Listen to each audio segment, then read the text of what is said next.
Welcome to Conspiracy Fact Press. Today we're here for another great interview with Dylan, the map maker. He is here today to explain his Cult of Baal map. How are you doing today, Dylan? Hey, good. Good to be back. So, Cult of Baal, would you like to explain just about the basic name and what this map overview is about? Like, it seemed to me to be mostly a map of the satanic and human sacrificing or cannibalistic different death groups that are all kind of correlated, and a map of negative history, basically. That's pretty much exactly what it is.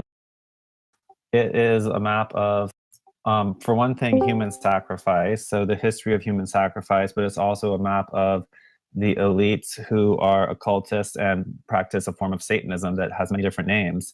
And so this is showing the different names throughout history, the different societies they've infiltrated, the different names of the secret societies they've created. And yeah, going all the way back to the Canaanites on this version. The earlier version, it went back to the Pharaohs, but this one goes back even further to the Canaanites. So why don't you start there then with the Canaanites? Well, actually, let me just maybe explain first how this kind of came to be. So it was during my research for the QWeb. When I started the QWeb, I really was mainly familiar with 20th century conspiracies. And so before I released the first version of that, I had to do a lot of research on conspiracies that happened before the 21st century, or sorry, the 20th century. So yeah, researching back into like the Middle Ages, the Renaissance, and like ancient times.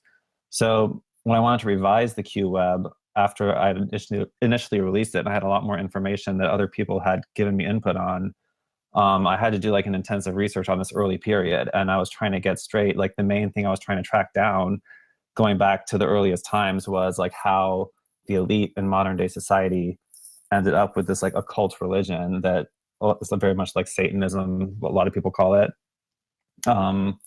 So just tracing them back, basically tracing back, the tip of the power structure back through time, through the different religions that have been created and the different wars and the different power grabs from one group to another, to try to find like a consistent thread, basically a thread of power. It's not one society that dies and the next one just comes out of nowhere. Like what's actually happened is that the elites of that previous society have actually become the power in the next society.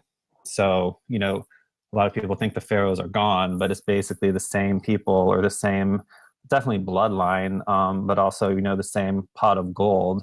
They've been dipping their hands into the same pot of gold for 2,000 years.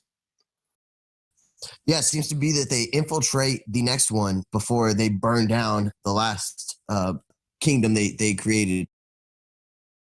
Yeah, I mean, sometimes they're forced to take on a new name or move on to a different society because too many people find out about the one. And so that one gets a bad name, and then the people throw them out of power. And they just go underground for a while and come back under another name. So this research started in a different map called the Sephiroth map of the Pharaonic Death Cult, which came out in about March. And that was just basically a simplified version of the Cult of Baal. I don't know if whoever's doing the video wants to like maybe roll up and pull that one up, the Sephiroth map. It's the same structure in the middle. It's just it doesn't have any of that information in the side margins. So when I released that one, I feel like people didn't really fully get like the thesis. I mean, I kind of did an essay with it too, but they didn't really realize like how much information was actually on there, like the full extent of that timeline I was trying to show. So I'd always intended to do another version that was expanded and had all the information in the margins, for people to just jump into the margin and read about those bullet points that had originally been just in the central structure. So do you guys remember ever seeing that one in April? Oh yeah. Yeah, it was. You just released a previous update on the QWeb too, right?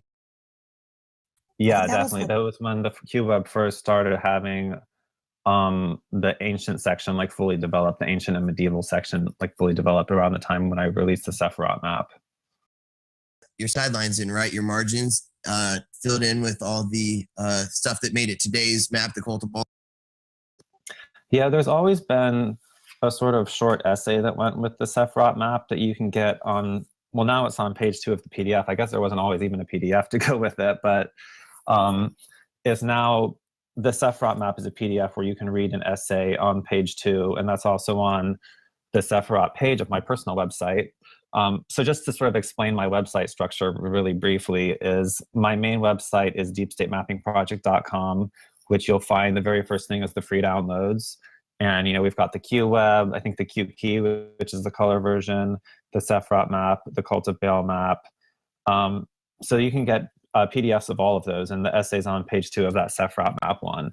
Now, in addition to that, if you want to dig deeper, in the info tab of the navigation bar on deepstatemappingproject.com is where you will find the other individual pages I've created for these artworks.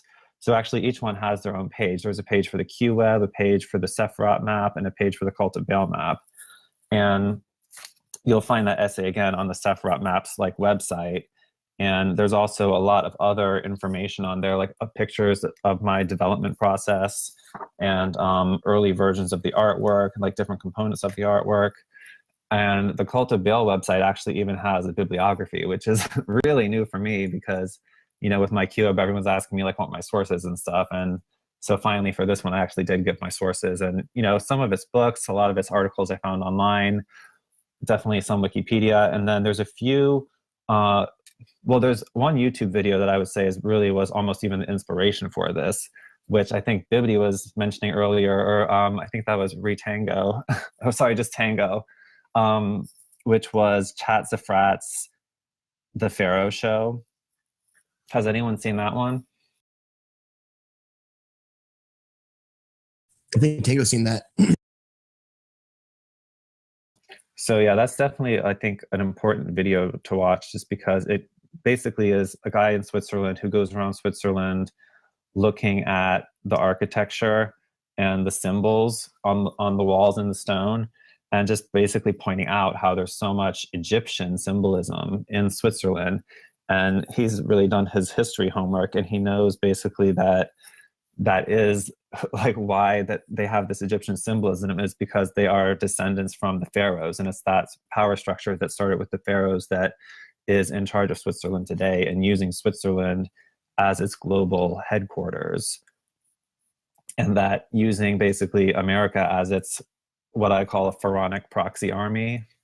So that's, in a nutshell, the string of connections going back to the pharaohs. I mean, we're going to go through, I think, the individual points too in between there, but that's generally the thesis of how, the pharaoh structure got to be controlling the USA today. So Dylan, now that we can kind of break down and see with your whole map that these prior power structures, or even if you want to call it one power structure as a whole, basically kind of tampered down to each individual arm or finger, if you want to call it that. Now that we can kind of see this and understand it in a visual sense, I think it's really important at this time because you see right now the breaking away of the Catholics and the Catholic Church and what's going on inside the Catholic Church.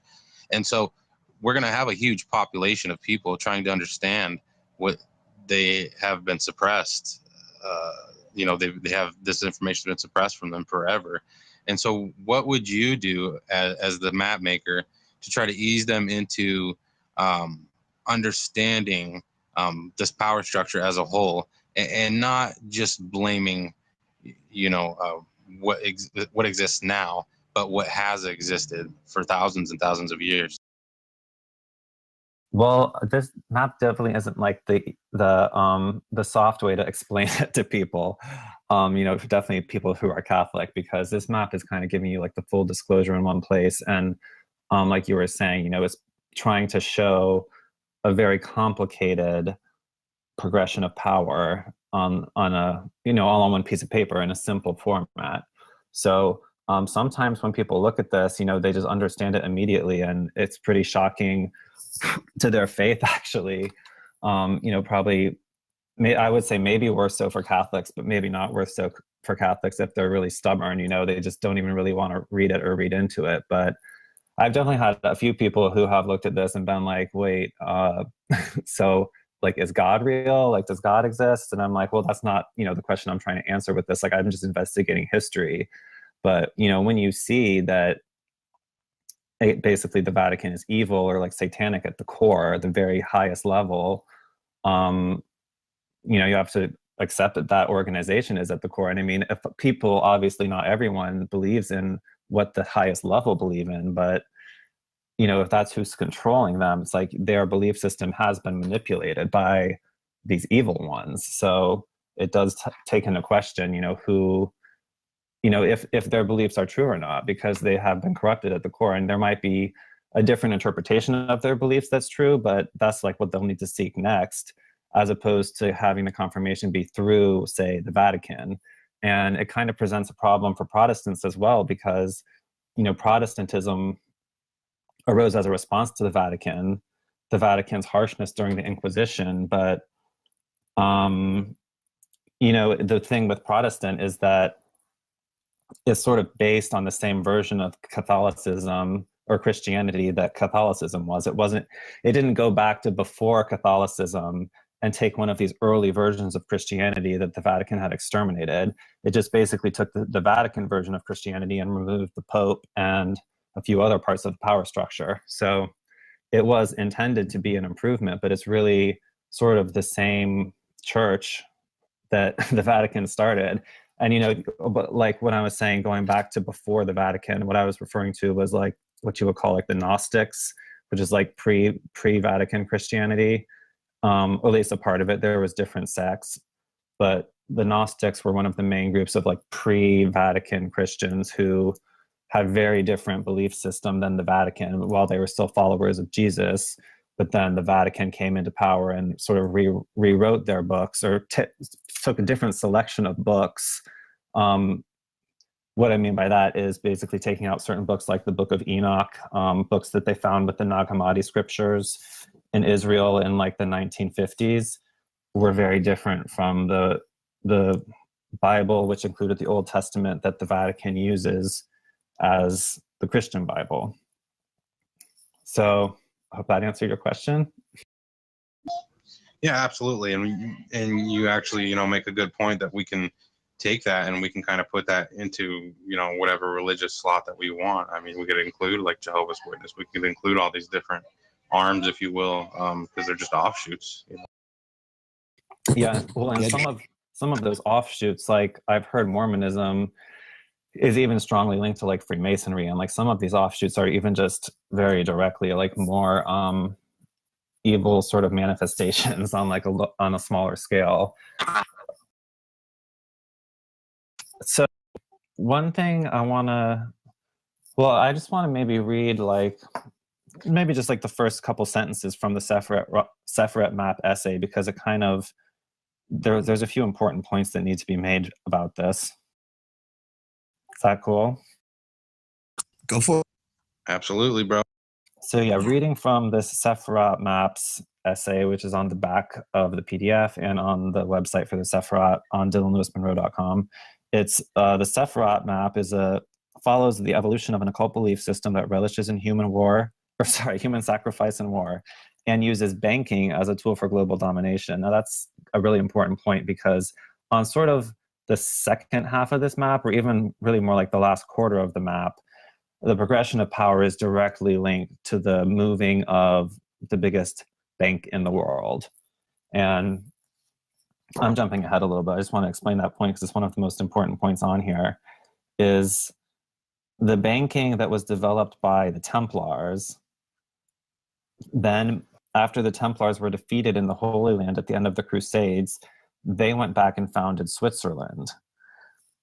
Now, shortly after that, like the banking capital of the world was established in northern Italy, Florence, which is very near Switzerland. Like in those days, the border between Switzerland and Italy was always moving and was very fluid. So theoretically, those same people who had learned banking during the Crusades founded those first banks in Florence.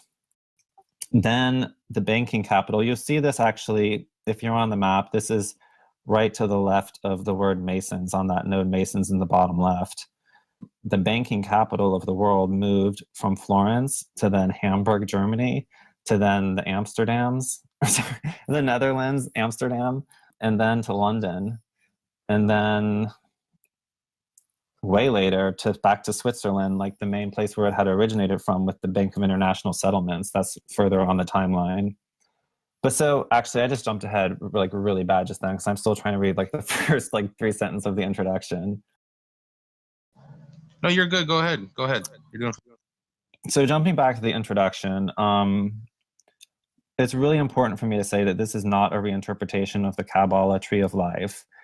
It's designed to reference key ideas within the nodes, or it's designed to reference key ideas graphically. That's why it's the shape of the Sephirot, but it's not a reinterpretation of whatever. I'm not even a student of Kabbalah or like, you know, any other type of like New Age tree of life teachings. I just study history pretty much. And I mean, I study the religion some, but I don't get into really like learning the different religions, you know, 'cause I'm not trying to like become it. So Right. yeah, You're just taking an element of some of the history and you're using it to kind of inform people like what it is actually. You're kind of using it to kind of wake people up and try to make them question like, what is this shape? What is this figure? You know what I mean? And then they kind of have to look it up and understand what it is. exactly. Yeah. I mean, it is definitely, the Kabbalah is a really important point on here because, you know, we say the elite are satanic, but part of that is that, you know, this is one of the most important books, I think, within that belief system is the Kabbalah. And I think that they're using it for black magic, basically. And there's more to that I'll get to. But part of this satanic elite is that the Kabbalah is one of the main things that they practice and that they draw power and like occult knowledge from. So what it is, as I just said, it's not the tree of life. What it is a timeline, a very straightforward timeline that goes from early at the top to present, or not present day, but up to, well, actually close to present day at the bottom. So it's just a timeline vertically down the piece of paper. And the two nodes that are parallel to each other on the different rows are around the same time period or close. So I just wanted to show that because that's basically where my notes started. You know, I was trying to show like a timeline that was going down through times, like starting with the Canaanites and basically at the end getting to, well, I don't even get to the USA on the hand-drawn version, but, you know, getting down to the modern secret societies we have today.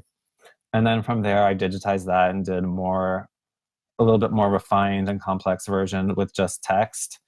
And at that point was when I really saw, like when I was looking at that digitized version, I saw that Sephirot shape. And I was like, oh, well, isn't that convenient for me to just use that shape as the shape of the whole timeline power progression? And so that's how the Sephirot map came out, as a Sephirot. Sorry, taking a drink of water. So what drives you? What makes you so interested in history? What piqued your interest? I mean, obviously Q, right? We all know that's why we're here to begin with. But I mean, what drives you to try to educate the masses? What's your main thing about history? What do you think it can do to impact everything? Well, for this one, it's definitely trying to prove the point that the elite are not the religion they're claiming to be, and that the reason why the world is the way it is because we have people in charge who enjoy human sacrifice. And that satanic elite thing is one of the hardest red pills for people to swallow because, you know, everyone's heard that JFK was assassinated or that maybe like even that 9/11 was an inside job. But for a lot of people, just like even the notion that our elites could be lying about their religion is like, no, that's impossible. No. So that's really like was the main point of proving like how a religion, like an evil religion, could have gotten infiltrated into the highest level today. Well, we've seen, you know, Barack Obama or Barry Soetoro have trouble keeping his religion straight on camera, where we know he's a Muslim, and wears a ring that talks about Allah, but that he's been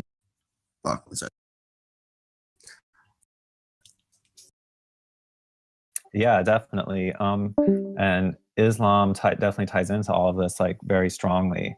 And actually, what I was going to say before, it's funny you brought up Barry Soetoro or Barack Obama because, one of my friends who's like halfway into conspiracies and knows about a few things, like I was talking to her on the phone and trying to explain like the full picture to her and like trying to bring her up to speed on some of this, and she was just like, "No, Obama's a nice guy. Like he would never, like he can't be satanic," and like saying the same thing about Beyonce. And I was just like, sorry to break it to you, like got to finish this map and then you'll understand. But yeah, it's like, a lot of these people who are actually Satanists or evil are actors, and so that's their job, to sort of deceive you, and it includes the politicians, hopefully not Trump. Yeah, so this map will really show you the whole progression and like how it's possible that evil could have gotten this far, and giving you examples all throughout history of this human sacrifice that's really completely unnecessary in our society. It's really like a scourge on our society. I was just listening to Ivanka Trump speak today about human trafficking and how it's like a scourge on the modern world and it's bad, and it really is. And what she's talking about with this human trafficking is what's going on behind the scenes here, the secret human sacrifices that are going on, both human sacrifices and just human trafficking for sexual stuff. But she's definitely referring to this going on behind the scenes, and so that was cool to see her give a speech about that just today. Yeah, we absolutely see that, and we absolutely do know that here at conspiracyfact.press.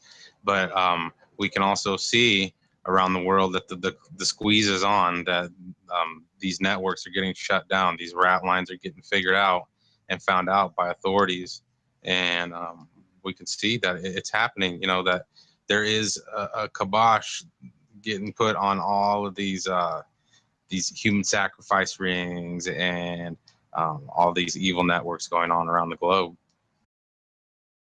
Yeah, amen. And I mean, it would seem that Trump is responsible for that. So I really think he's sort of an antidote to this old power system. But I think this is the time when for people to understand what has happened and really understand the full history. That's the important history that's relevant to the world today and relevant to the power structure, not, what we learned in high school, which was that America is just always the savior. In World War II and the Civil War, like we're always on the right.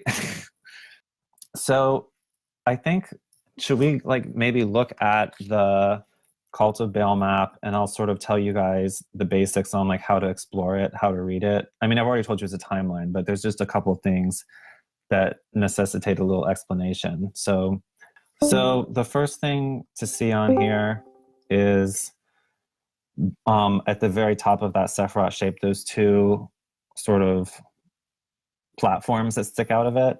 I'm not even really sure what they are. They're kind of like little horns, but they're kind of like Greek platforms, landing platforms maybe, of these Sumerian gods that landed and gave us this religion. So you've got on the left Baal worship and on the right human sacrifice. And so that's sort of the core of this, the cult of Baal. And actually on the Sephiroth version of this, it said Baal worship and cannibalism. And the reason why it was that specifically was because when you take the word Canaanites and add on Baal worship, or just Baal, you get the word cannibal. And that's how the word cannibal came from. And it's because some of these Canaanites, I'm not saying all of them, but some of them were cannibals. Actually, while we're on that note, a very important disclaimer for this entire map is that, let's see, let me find the line where I explained it best.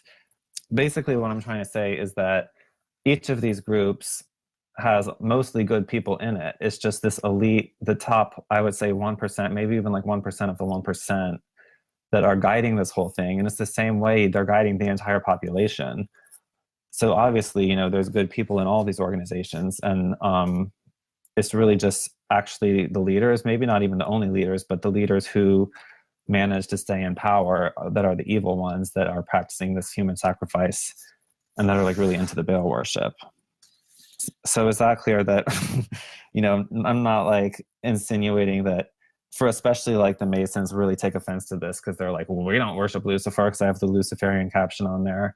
But their leader or one of their most famous authors of the Freemasons, Albert Pike, did write that they worship Lucifer at the 33rd degree. So that's like, a very small percentage of Masons. And I think that's the 33rd degree of only the Scottish Rite as well. So any Blue Lodge Masons like never going to hear about this Luciferianism, and any I'm not sure about this, but probably not even Yorkish Rite. I think it's really only the Scottish Rite that was the branch of Freemasonry that was infiltrated by this power structure. So let's understand that there's more research to do to figure out like which of these people were infiltrated. Like sometimes it's written here, like, but it's not always completely clear. And I don't want it to seem like I'm saying everyone in this whole society was like a Baal worshiper or like a Satanist. So hopefully that's clear. Definitely. We know most of these people are good people, especially through, Masons. They're just people there looking for a kind of brotherhood or something like that. Definitely.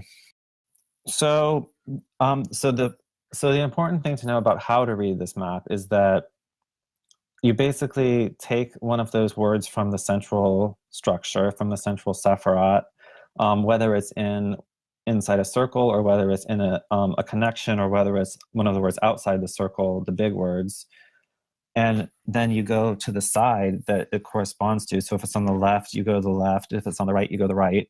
If it's in the center, you might have to go a little bit on both sides, or it might be more of one or the other. But the central points, I just had to basically pick a side that made more sense. But so you go to the side, and then you'll find the same word written in a bold font. And depending on which version of this you're looking at, the bold fonts may be more or less noticeable, but when you really get up close, you can really tell the difference between the bold and the normal font. And they're all bold in the same size as well, that are the terms that correspond to the main structure. So what you would do is you find a term you want to find on the main structure, then you go to the side and you find the bold term, and then around the bold term is what I've written about the main term. And so you'll find like a little bit of description. It's actually even a little bit more descriptive than the QWeb at times. I do get into some, kind of like mini sentences, but I just basically try to give you like the most important points that I've researched about that term that I can think of. And also there are a few other terms in those side margins that maybe not necessarily directly related to the term on the center, but is an important point in terms of the timeline. And I mean, it is related in some way to the term on the center. But there's definitely gets into even more explanation and historical bullet points than just like the terms on the center. And you'll probably, like, once you look through like a section, you'll probably be able to understand like how it's related, how everything's related. So yeah, just, so the first term up there at the top is Canaanites. I'm just going to get into a little, like what I would like to do. I'm not sure how we are on time, but like what I would like to do is just kind of go briefly over each of the terms on the main structure, and then let's say like the most important connections or the most important points between them, the strongest maybe. Drop some knowledge, bro. So the Canaanites, the most important thing here is that the early Canaanites were the Sumerians. You see that on the right, and the later Canaanites were the Phoenicians. So actually, a lot of the terms on this chart are kind of confusing about like, is this a society? Is this a people? Is this a geographic region? And for the Canaanites, I think that term actually comes from the Bible, but it mainly refers to a geographic region. So we're talking about kind of Israel and like the Middle East. You could in the early days you could call those all Canaanites. And so that's why it's saying like to the right, Canaanites were considered Sumerians very, very early on by historians, let's say. And so that's connected with the whole like Sumerian pantheon, which I'm sure a lot of people nowadays have heard of actually some of these Sumerian gods like Enki and Enlil.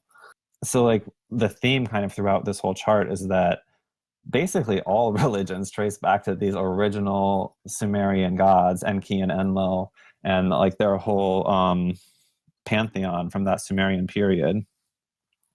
And I think even you can pretty much compare Baal to Enlil, because Enlil was sort of the more like warish storm one, and that's sort of what developed as Baal. I think that the name Baal actually developed a little bit later than the Sumerians, but Baal is basically would be comparable to Enlil from the Sumerians. So then, I guess from Sumerian culture, you go through Egyptian culture, and then the later Sumerians you could call Phoenicians. Phoenicians refers to a civilization that basically lived around the rim of the Mediterranean, and there was a seafaring people. So that can be kind of confusing. I mean, it was confusing to me because I pretty much knew who Sumerians were. I knew like they lived in Mesopotamia, like really a long time ago. And I pretty much knew who Egyptians were because they, obviously lived in Egypt, and they have all those landmarks, the pyramids that you can recognize as that's where their culture was. The Phoenicians are kind of confusing because they were more of a seafaring people, and their culture was spread over the whole rim of the Mediterranean, which is all different countries now. So it's really a region that you have to see on a map that's specifically drawn, because now it's all completely divided up into different countries, and it's kind of hard to think of one culture just being scattered cities around that whole ring.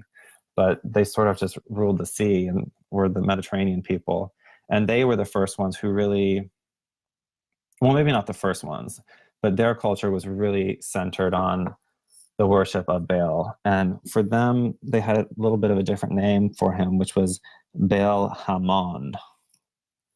And that's actually even after a lot of this Egyptian history, but the timeline, it jumps a little bit to get the definitions in the right place to refer to Canaanites. They were originally Sumerians, and then there's a lot of cultures that went through that region, to be honest. I mean, this is quite a big summary, but in the late period of the Egyptians, they were called the Phoenicians from this region and in the sea and around the Mediterranean. So that's who the Canaanites were.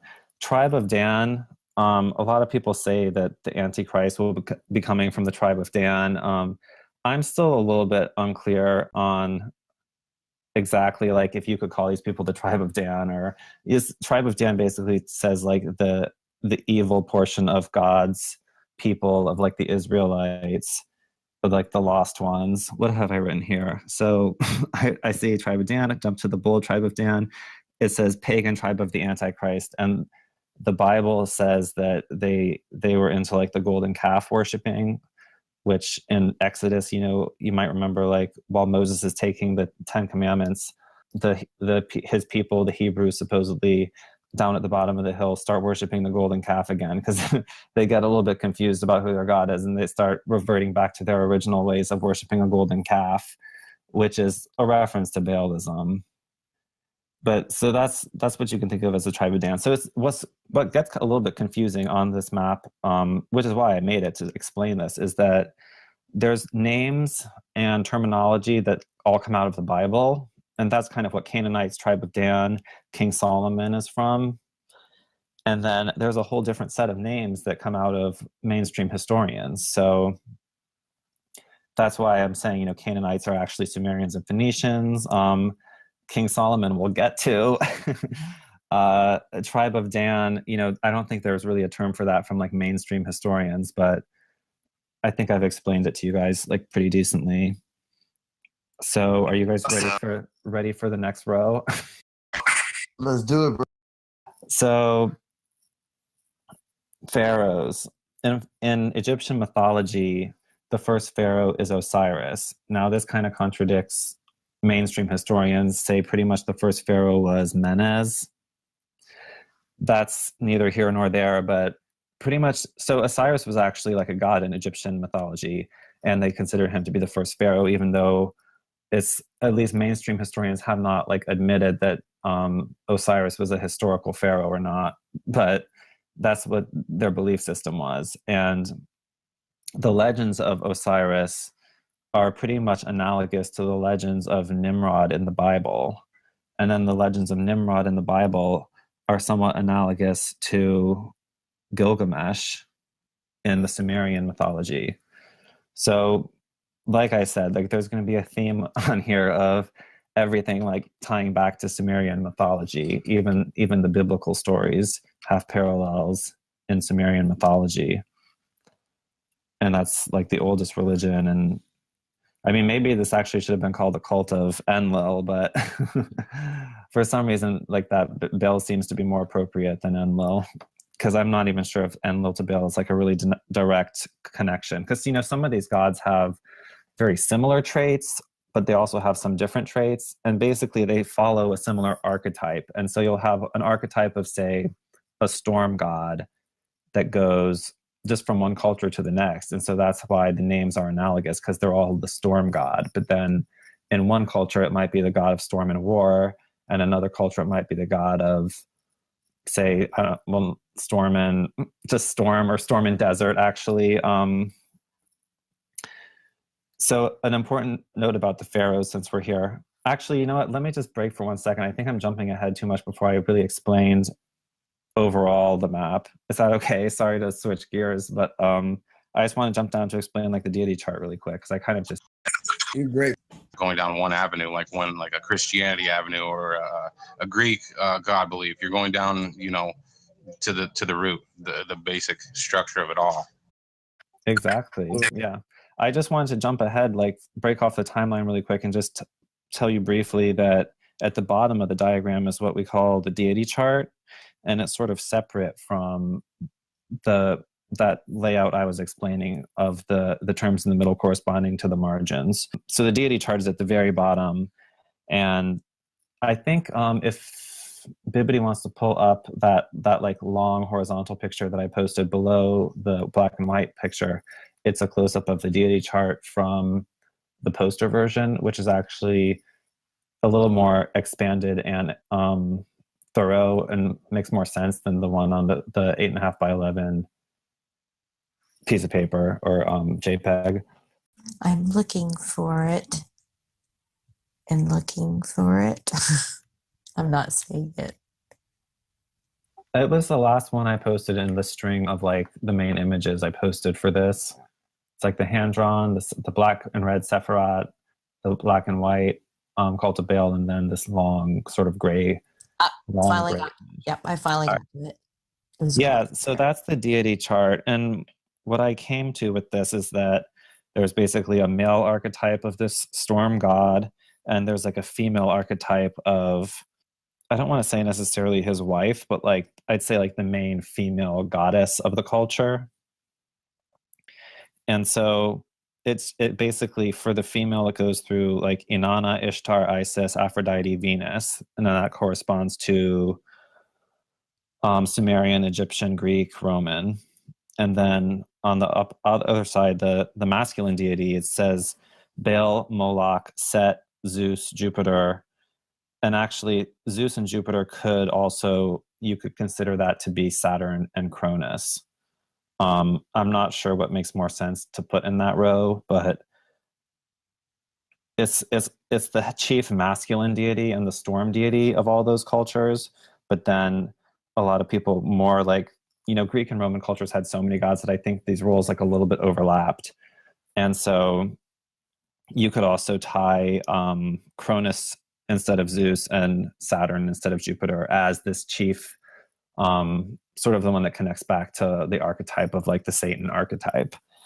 So back to the female side, the reason why that says Lucifer is because Venus is considered the morning star, and Lucifer is also said in the Bible to be the morning star, which corresponds to Venus. So a lot of people, you know, visualize Lucifer as a masculine deity, but it actually falls into the archetype of the feminine deity for a number of reasons. Whereas Satan corresponds to the masculine deities, like it connects back to Baal, Moloch, Set. I think, you know, even the name Set, well, the name Set has been confirmed to correspond with Satan for one thing, because Michael Aquino, that military psyops dude in the 1970s, started the Temple of Set as like a form of Satanism. So right there, you can understand that Set, this Egyptian god Set, is the one that corresponds to Satan, because like that was definitely like a satanic temple. Like Temple of Set was basically like another arm of the Church of Satan, which Anton LaVey founded in the 60s. You guys heard of him? ODO. The OTO, right? Oh, OTO is another sort of like satanic secret society. Yeah. I think they were probably both members, right? Probably. I know, oh, never mind. But yeah, Set corresponds to Satan, like for sure. And so, yeah, I don't want to get into deity chart too much right now, but just to know that that's a different section down there. And then you have to the upper right of that, like the legend of the diagram, which just tells you like the little symbols, like what they mean. And I have a little cross, which stands for human sacrifice, like a little, I think it's like a 9-pointed star that stands for a capital. That means a capital city. Usually the capital city of whatever society you're looking in the section of.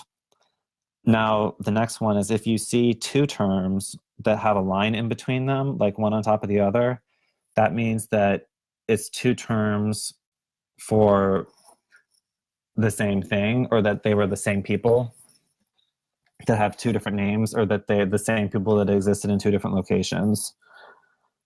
Then I have a little kind of like lightning bolt that represents a storm god. And then I have just like obviously like a line with the two little balls on the end represents a connection.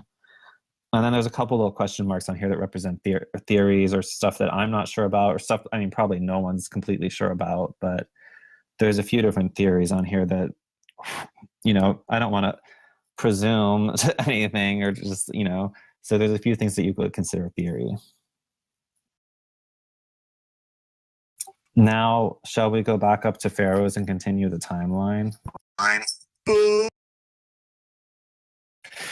All right. So pharaohs existed around the same time as Babylon, and these kings of Babylon. It's sort of at the top of this diagram, like the left column sort of represents the west, and the right column sort of represents the east. There's another. It's like kind of geographically divided like that. Not so much further down. Like once you get to the Masons and the Jesuits, there's not like a geographic divide there, but at the top, it's a little bit of like a west and east situation in terms of the timeline.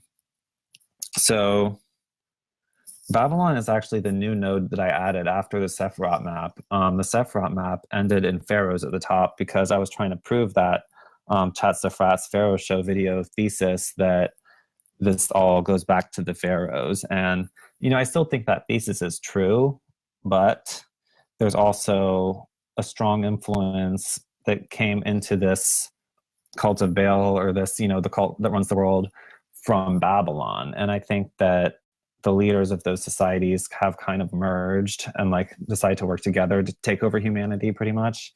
And both of them go back to the Canaanites, because that's just, I mean, Canaanites is sort of a general term for like the earliest culture in that region. And it definitely, there was people in that region before like the main Egyptian dynasties that we track as like Egyptian history. And Canaanites would include Babylon. So it's just sort of like the early Babylonians. Like I said, like the Canaanites are early Sumerians, later Phoenicians. All right, so Dank, you were asking about the Hyksos, right? Yes, of course. So the Hyksos was the 15th dynasty in Egypt, and they're considered foreign rulers. They were foreign invaders of Egypt. They were a tribe, I guess you could call it, that came in from the Canaanite region and took over northern Egypt and started their own dynasties. And they lasted for, you know, maybe a few hundred years, but then they were driven out. And some theorists say that the Hyksos are actually the Hebrews. So that's why you see on the right there Hebrews above the line Hyksos. So like basically both the theories that are reconciling biblical history with historical history, both of the theories basically place the Hebrews as being Egyptian dynasties, not just being Egyptian slaves. And so that would be one part of the theory, saying that the Hebrews came from the Hyksos. Then the other part of that theory is saying that the Hebrews came from the 21st dynasty, which is the dynasty formed by the priests of the temple. They weren't like a pharaoh bloodline. They were the priests of the temple that abandoned the pharaoh and the pharaonic bloodline and formed their own dynasty, which was the 21st dynasty. And so the reason why people believe that is because there's a lot of parallels between this 21st dynasty of Egypt and the Hebrew or Jewish stories of the United Kingdom of Israel, which was what the Bible says is that after Exodus happened, like the slaves left Egypt, Exodus, and then they fought some wars to establish themselves in the Israel region, and then they went into this thing, the United Monarchy, which was the 12 tribes becoming one kingdom under these kings' names, which you've probably heard, like King David, King Solomon. I think King Saul was before King David, maybe. I'm a little need to brush up on that. 1 second. Let me swig this water. But yeah, so the 21st dynasty has a lot of parallels to this United Monarchy of Israel. And you know what? Let me pull up the name of this book, because I found one, I was really trying to figure this out for myself. And so I was doing research on different places, and I finally found one guy who had written some really good books about that, basically figuring out who these biblical kings really were in the historical record. Because part of the problem with King Solomon and this story about a united Israel and these biblical kings is that there are 0 artifacts. And there's like one artifact that's like a shard of rock with cuneiform on it that scholars say has the word King Solomon on it. But for one thing, you're taking a scholar's word for it, that they translated it from just anything. And for two, it's a little bit odd that that's like the only physical record of what would have been King Solomon's temple, because King Solomon basically built the first temple of the Jewish religion, or like the first central, maybe like main one. Maybe they had like little houses or something before that they practiced in, but he's recognized as having built like the first temple. And it's weird that we haven't found like much historical evidence of it. I mean, people say like they're digging all around like Temple Mount, because that's where it's supposed to be according to the Bible. They're digging all around there, like trying to find stuff, and then saying that like the Muslims are impeding like their digging efforts, and that they're just being sabotaged by the Muslims. But there's evidence that that's where the second temple was, but because the Romans had documented that. But there's really no evidence of that having ever had like a first temple other than stories. So some, like the author of this book that I found, let me pull up his name. It's I still can't find the author's name. It's on my Amazon, but I don't want to take it too long. Maybe we can link it in the description of the video. But yeah, his theory was that this 21st dynasty of Egypt, which had its capital, like this is the priest that left the main Egypt, which was down at the Temple of Karnak, which is the city of Luxor. They left the Egyptian pharaohs and started their own dynasty in a city called Tanis. Now, the interesting thing about Tanis is that it's way in northern Israel. I would even say like northeast Israel, basically like as close to, or sorry, not Israel, Egypt. It's in northeast Egypt, as close to Israel as you can get. So geographically, you can kind of see how maybe like these two got confused, because it was, in that they were both sort of in the same region. So that's one theory, is that the original King Solomon's temple was a temple in Tanis run by the 21st Egyptian dynasty. That's one theory. And from the research I've done, that's like the best I could come up with in terms of like really figuring it out. But yeah, that's up, it still could use a little more research. So then it's clear that, well, in biblical history, and I think there's also a physical record, that Nebuchadnezzar from the Babylonians conquered that whole region, whether they were Egyptians or whether they were Hebrew, Israelis. Nebuchadnezzar conquered that whole region. And then in the Bible, that's what's referred to as the Babylonian captivity, when the original Hebrews were supposedly taken to Babylon and kept in captivity, and the temple of King Solomon was destroyed. By the way, just like a preface, King Solomon is definitely important to all of this, because that's who the Freemasons base all of their lodges off of. So I didn't just pick King Solomon out of a hat as like, this is the most important guy to put on here. Like, I know he's important because the Freemasons consider him so important. And so that's part of the reason why I did so much investigating into King Solomon specifically, was because every Masonic temple is based on Solomon's temple. So, and like their two pillars have symbolic meaning based on King Solomon. So that's why I was really digging into King Solomon so hard, because I was like, why are the Freemasons like obsessed with him? And it actually kind of makes sense that if he was actually one of these Egyptian pharaohs, because also in Freemasonry, you see this like obsession with ancient Egypt.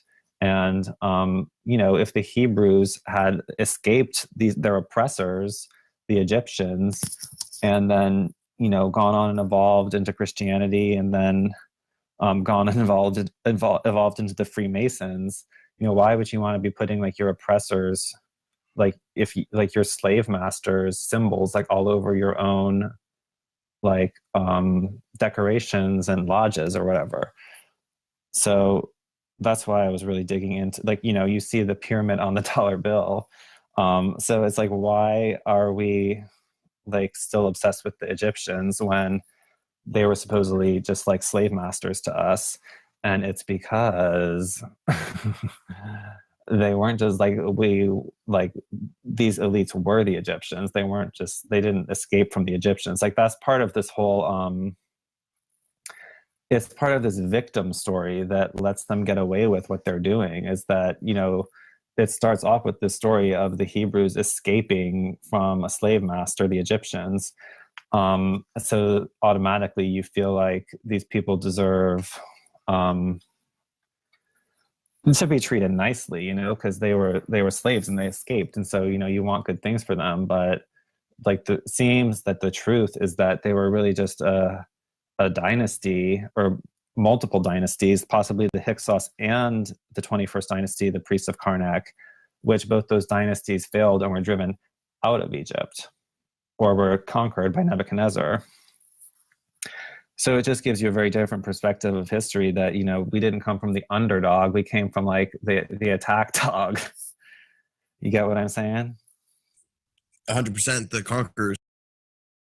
Yeah, like, I mean, the Hyksos were the invaders, not well, nobody says that the Hyksos weren't the invaders, but definitely like the Hebrews aren't considered to be the invaders. But then, so the working theory, I just want to say again, the working theory that I have now at this point is that the Hebrews were composed of, first of all, the Hyksos who left Egypt after they invaded, and then later were joined by, or maybe were conquered by, these Karnak priests that formed the 21st dynasty, and then all of them were conquered by Nebuchadnezzar. Now, while these supposed Hebrews were in Babylonian captivity in Babylon, the temple of King Solomon had been destroyed. This is in the year 600 BC or 589 is when they were conquered. So keep in mind, a lot of them are illiterate. There's probably only a handful of copies of the actual scriptures. So if their temple is obliterated, it's unclear if even the scriptures would have made it to Babylon, especially if they were under like a religious persecution as well. So the Bible says that a copy, I think, did make it to Babylon, that it was held by Ezra, who was one of the last priests, or what would you call a Jewish priest? Rabbi? Yeah, one of the last rabbis of King Solomon's temple before it was destroyed by Nebuchadnezzar. So supposedly Ezra took the Torah to Babylon, and then either rewrote it, or maybe he actually rewrote it in Babylon from memory. I'm not sure exactly what the Bible says that happened, but either he had like the last remaining copy, or he rewrote it from memory.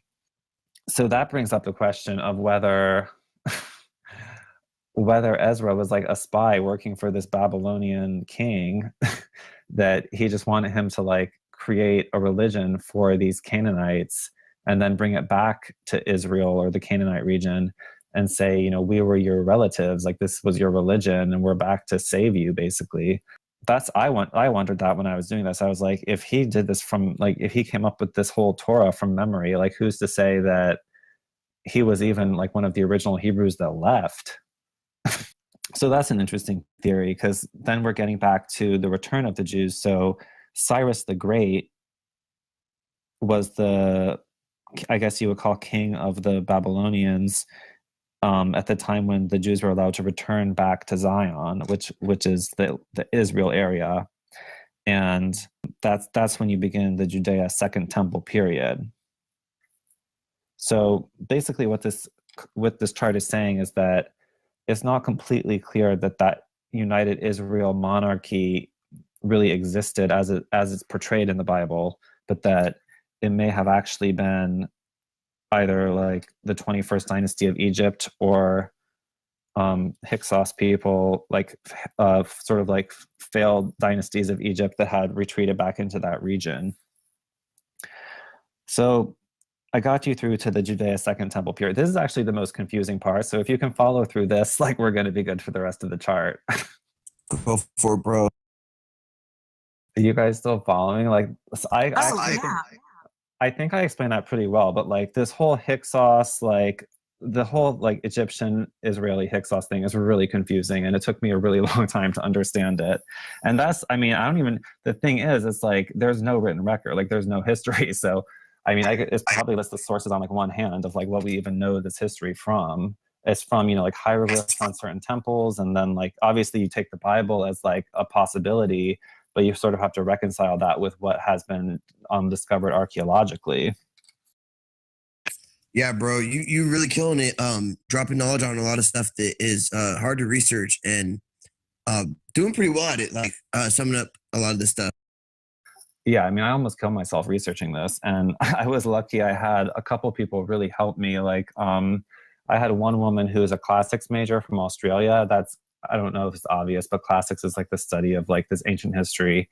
And then another guy from California, Mickey Magistus, who I'm not even sure why he researched this stuff so much. He's like writing a fiction novel, but he knew a lot about this and really like, you know, guided me to get to like the important bullet points. Like he like really like pushed me to put like research like the Hyksos. And it is true because like, you know, later in my research, I discovered like whole books about like the Hyksos, and so yeah, I was guided by certain people to like go down these directions, but then like confirmed it later, like through like whole books and other articles. So I think I've gotten us down to Judea Second Temple period on the right, but kind of need to explain a little bit more like what happened with the pharaohs on the left here and some of the most important points around there.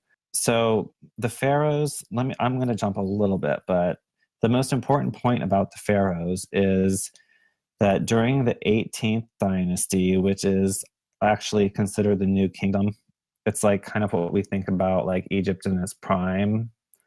And now I differ with mainstream archaeologists here because, you know, they might say Egypt in its prime is when they built the Great Pyramids, but as I'm sure all of we know in this chat, and anyone who's watched Ancient Aliens knows, that the pyramids were most likely built long before the documented Egyptian dynasties that we consider mainstream Egyptian history. So this would be, I guess you could call it the golden age of the Egyptians within the last like 5,000 years, because the pyramids were probably built a long time before that, and the Sphinx as well, even older. So the 18th dynasty is really when we get like the hieroglyphs that we all recognize, and definitely the Temple of Karnak, which is like one of the largest temples in Egypt, was built during that period. It was continuously built, and every pharaoh just expanded on this one temple more and more and more. That's why this temple is like multiple football fields huge. This is near the city of Luxor, which is much further south than Cairo and the Great Pyramids. But so we're into the 18th dynasty. There's the 18th dynasty is actually who drove out the Hyksos. So the 18th dynasty, their first pharaoh kicked the Hyksos out of Egypt. So that's when the Hyksos left, and that would be when theoretically, possibly, we could consider that to be like Exodus of the Hebrews, is the expulsion of the Hyksos. So the 18th dynasty gets going, and the important pharaoh to recognize here is actually the pharaoh who was sort of a, how shall I say, he was sort of like the black sheep of the 18th dynasty. This dude, Akhenaten,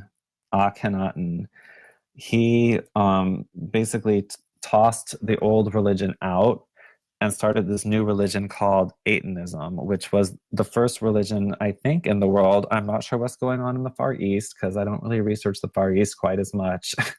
But I think this is the first religion in the world, Atonism, which was monotheism. And the Aton is the sun disk. And so their symbol of the sun disk was like a disk with little hands emanating out every direction. And this was what you could consider, so if you see Akhenaten Atonism in the center there, near, like to the left of Pharaoh's is his bullet points on the side margin.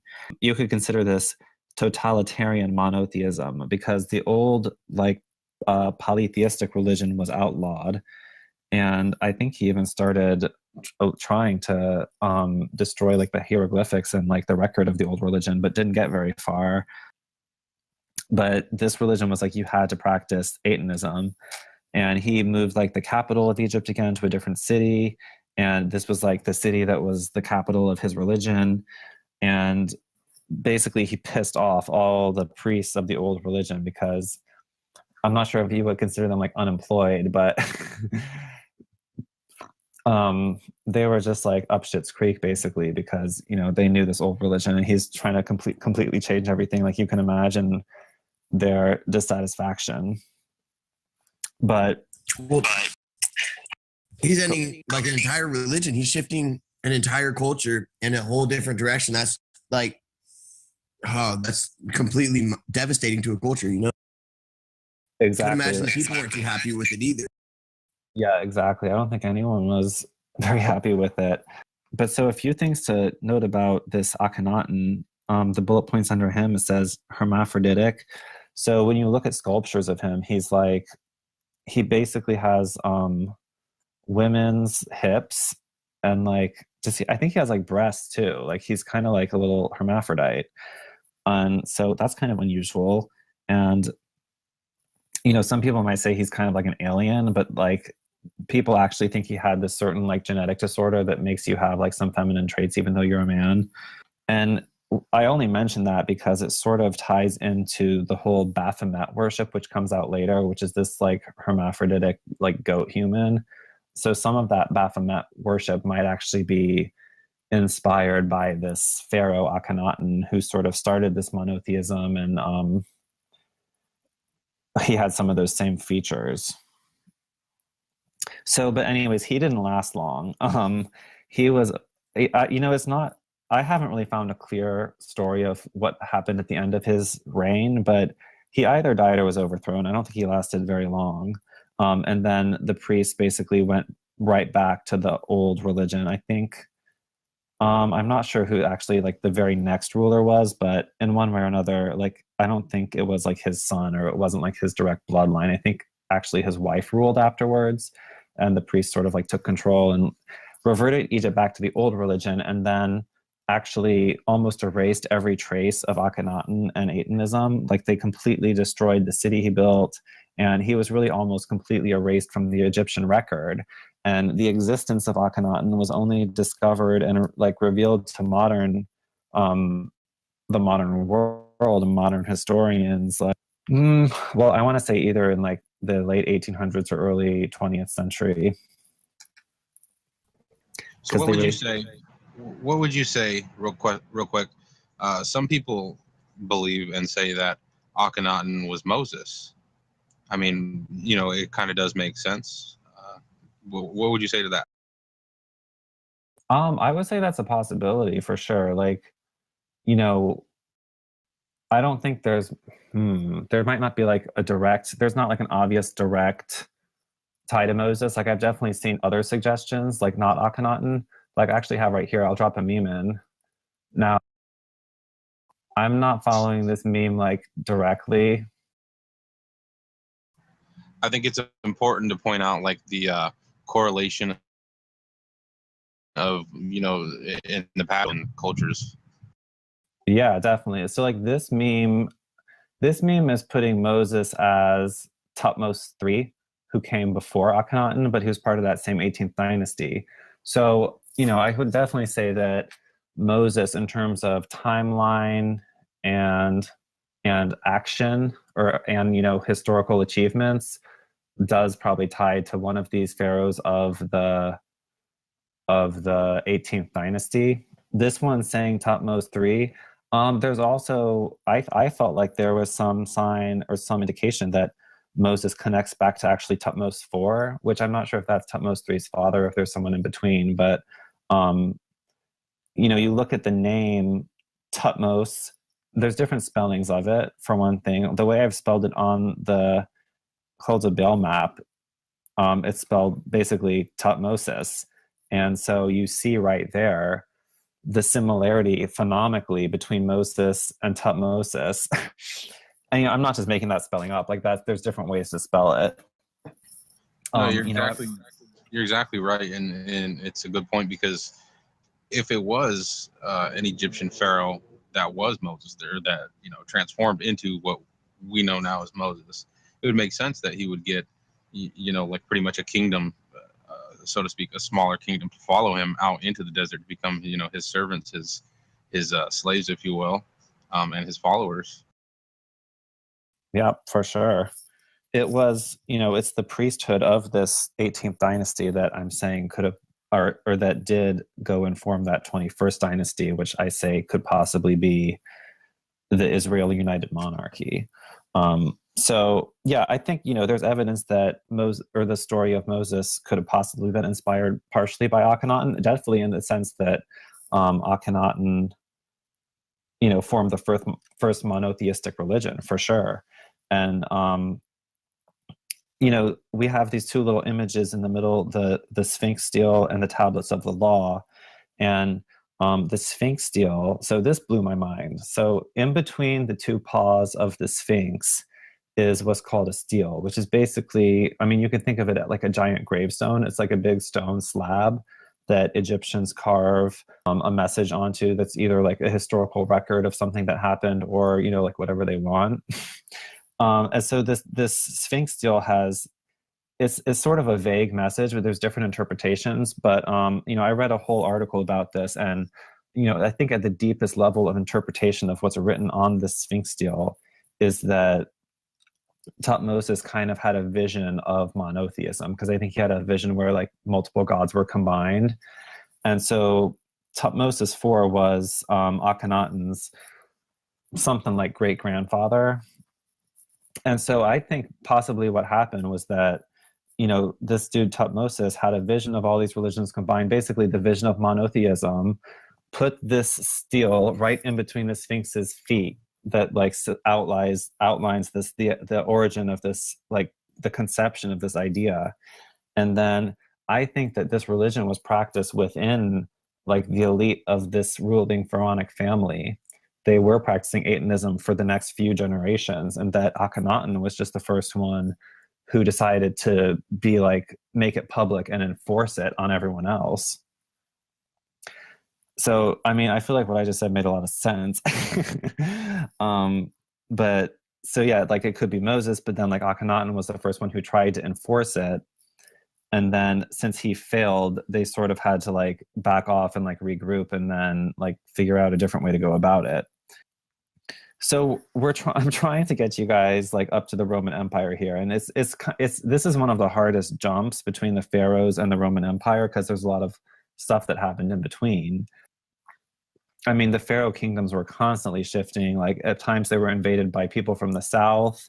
That's why everyone says that, oh, the pharaohs were black, you know. But it's like, well, yeah, there were some dynasties that were black, but not. I don't think every dynasty of pharaohs was black, because you know there was Nubian pharaohs and that sort of assimilated to their culture. But then, I don't think that's the main line of power that continued through time. And I mean, there's a lot of very clear ties between the Egyptian pharaohs and like the way the Vatican is set up, especially like not even just the Romans, but like when you look at the Vatican, like just a lot of the symbolism and like the religious garb, it's very clearly influenced by Egyptian stuff. And so I was trying to find the connections between these societies, and it's a little bit tough because, in between the pharaohs, you have the Greeks came into power. Let me just look at this world. I have like a world history timeline that's like right next to me because it gets confusing. Definitely like the Phoenicians were in there. The Greeks kind of came a little bit after the Phoenicians. And, obviously like the Greeks are in Greece and the Phoenicians were kind of all over. So it gets confusing geographically too. And like this history timeline has the Egypt ending with the Persian Empire, which is an expansion of Babylon. I mean, the history of Babylon is probably even more, or just as complicated, if not even more complicated than Egypt, because you have all these different periods like Babylon, Neo-Babylon, Assyrian, like Neo-Assyrian, and then it all kind of merges into the Persian Empire. So that's that in a nutshell. But between the pharaohs and the Romans, like I was saying, you had the Phoenicians and then the Greeks. Obviously, like the Romans sort of evolved from the Greeks, or at least like cultural wise, they, were more inspired by the Greeks than the pharaohs. When you look at Greek culture, you see some Egyptian influence, and you also see some Babylonian influence. So I think, the Greeks were a little bit of a merging of the Egyptian and the Babylonian. And then the Romans were sort of a refinement on that. But the one very concrete connection I did find between the pharaohs and the Roman Empire was that Julius Caesar, who we've all heard of. So I went into this, just preface, I went into this thinking Julius Caesar was the first Roman emperor. Like, that's not true. I think he's right before the first Roman emperor. He's the first Roman emperor. Do I have it written on here? I think it was like Augustus. I don't know. Help me with the first Roman emperor, anyone? No. Well, I don't judge if you don't judge. But Julius Caesar was the first one before the first emperor. So in a way, he's kind of like the founder of like the empire, but he wasn't actually an emperor. He was a military dude, like a general, I guess, or I don't know, like commander. So he actually had a marriage with Cleopatra, who was an Egyptian princess. And, we've all heard of Cleopatra, but there's actually several Cleopatras. So Julius Caesar was the one that married Cleopatra 7. So, there's probably more connections that go through the Greek culture, through the pharaohs to Greek and then Greek to Roman. But that was a very strong connection, the strongest one I could find directly between the Roman Empire and the pharaoh elite bloodline. And, all you really need is one marriage to not necessarily like concrete, like an alliance like that, but to just show that these were like allies, that they were working together. That, I mean, it is pretty clear when you understand like the way these societies work, that the bloodline is like paramount to them. Like the bloodline is so important that it continues like their bloodline as the elite, as the rulers through history. So, I'm trying to find a proof, and there is a proof through Cleopatra and Julius Caesar. It just, it might not seem that significant, but it's there, it's there in the historical record that there's a bloodline tie between the pharaohs and the Romans, and that there's probably more than one. That's, there's probably a lot of ties between them. It's just that's the most obvious one that I could locate. I thought Apache had a question. Oh, right. So we see like you're talking about Cleopatra and Julius Caesar, and we can kind of correlate that with marrying of the bloodlines, kind of like Solomon and Sheba, and these different ways to unite the different bloodlines and to kind of unify the kingdoms to kind of create other kingdoms to tear down certain power structures and kind of replace as the face or the moving hand of the power structure, if you will. Yeah, exactly. I mean, for me, like Marie Antoinette just came to mind. You know, like when Austria married into France, it's like it kind of consecrates the alliance between the bloodlines. So about the Romans, Jupiter was their main god. Saturn was another very prominent god, and you know he had a festival called Saturnalia, which involved orgies and sacrifices. I probably don't need to explain like the extent of human sacrifice that went on in the Roman Empire. Like they had gladiator battles. Like so much of our culture is actually inspired by and you know a modernized version of Roman culture, and you know definitely like Roman gladiator. Sorry, yeah. Roman gladiator battles are the inspiration for like all of our modern professional sports. One interesting note about Julius Caesar is that if you read his Wikipedia, it says that he claimed he came from Venus's bloodline. So, you know, not only did he marry into Cleopatra, but he's claiming he came from Venus's bloodline, which, as you see on the deity chart, that Venus ties back to Lucifer. So Saturnalia turned into modern day Christmas. Yes. Yeah. I mean, definitely not the same like ritual practices, but I think the time of the holiday and certain things about it probably do tie to Christmas. Bibbidi, you know? Yeah, it was adapted and modified for Christmas after, you know, they basically tried to strip it of the religion it was associated with, and then they tied it to a new. Yeah, I mean, all those Christian holidays definitely line up date-wise to pagan holidays in the past. Yep, and a lot of the things like hanging stockings and such that are related to Christmas, even leaving cookies and milk, are tied to pagan rituals and stuff. Really, and I think the tree ties to some like druid rituals too, right? Yup, bro. It's all sick. The way that they pervert. You know, this is one thing. It's kind of always piqued my mind when we know that certain things like Israel was created. You know, the Vatican was created. You know, I wonder if even the Bible was tainted with that kind of thing. If it was, you know, we know that it's been considered control of the masses, but if it was actually just kind of originated as that, if that was the intent initially, and it was, you know, created by maybe like it was a more original and successful watchtower, right, where it was created by a bloodline, and it is basically brainwashed people that are all kept in line.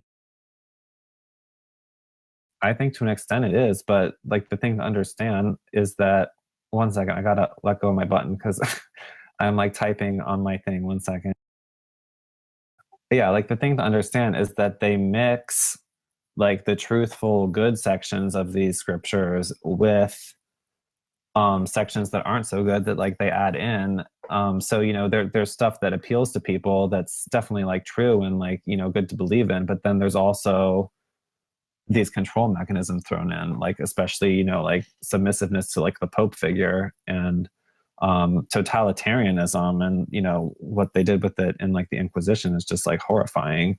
But so like they kind of like lure you in with like some good ideas, but then like attach it to these like really negative practices. So yeah, definitely. And I think we are at so we're at this period between like the Roman Empire and Judea when monotheism is created. I mean, it's already it's created when they established Judea, if not before that. When they returned the Torah to Judea at start the Second Temple period, and at the same time you have the Romans who are polytheistic. You know, they have Jupiter, Saturn, and all their gods, trying to find a monotheistic religion because monotheism works really well for absolute monarchies. And so once they become an empire, they you know they're trying to keep their empire together, and they see that monotheism is a good way to keep all the people happy, to have it like not be different cults fighting with each other. So something that I learned doing this that I never really knew was that Rome actually tried 3 different attempts to do monotheistic religion before the Christianity stuck. And one of the ones just prior to Christianity was Sol Invictus, which was another form of sun worship that was almost I don't want to say identical to Atonism because I haven't really studied either of them well enough to know, but Atonism was the worship of the sun disk, and then Sol Invictus was the worship of like Sol, which is the sun, and kind of personifying the sun.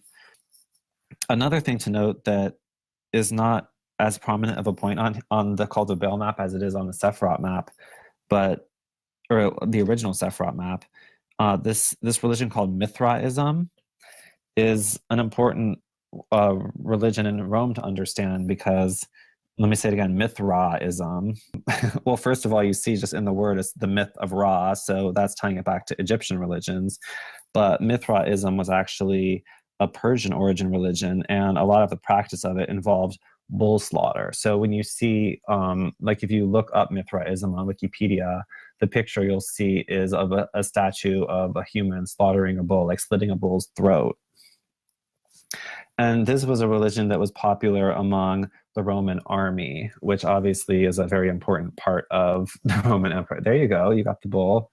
So it's just showing you again, like, I don't even know if I've mentioned necessarily that the Baal is like the bull head with like a human body that takes like blood sacrifice. But, this is showing that like the Roman soldiers were into this religion that is clearly a modified version of Baalism, because, they're spilling like bull blood as like the main ritual of the religion. There you go, there's Baal. I mean, the Baal worship, which was like really historians have really placed the Baal worship that's associated with child sacrifice with the Phoenicians. So they were saying that like Carthage, which was the Phoenician capital established around 800 BC, was kind of the center of this Baal religion that practiced human sacrifice openly, that practiced child sacrifice openly. It was like an open part of their culture that, if they were having a drought, or if they were about to be invaded, like they could sacrifice their children to Baal and hopefully change their fortune. But so like the thesis of this is that the Baal worship kind of was similar to the Set worship of the Hyksos, and then it's similar to the Mithraism of the Romans and the cult of Saturn of the Romans.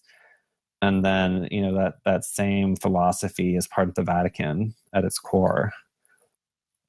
Now, something to note here is that the Romans were at war with that Judea Second Temple period. Let me just say, I think I said this before we started, but Judea refers to, I think at times it was a kingdom in that region, the Israel region, I'm saying. Now we call it Israel, so it's so easy. We think Israel, we know exactly what it is. So it's tempting to just say Israel, but, this is like a shifting kingdom. And I think after Cyrus freed them, they were sort of like a feudal to the Babylonians, but then the Romans came and conquered throughout the Babylonians, and then they were sort of in charge of Judea, but they gave Judea some autonomy as well. This king, Herod the Great, Roman appointed king of the Judea, was at 40 BC.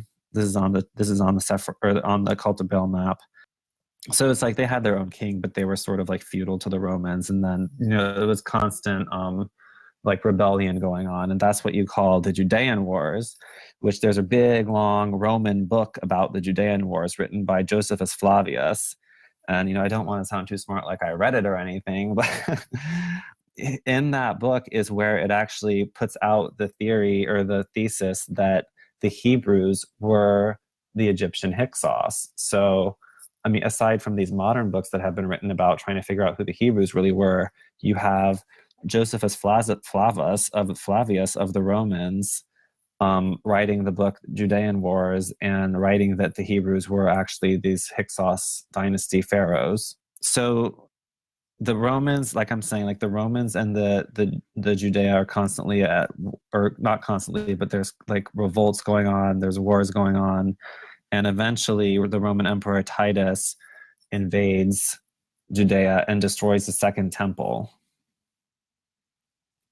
And at that point you have like from what I read about, it's like the near total genocide within that region or within like the core of Judea. Like he really like exterminates. That is 70 AD, or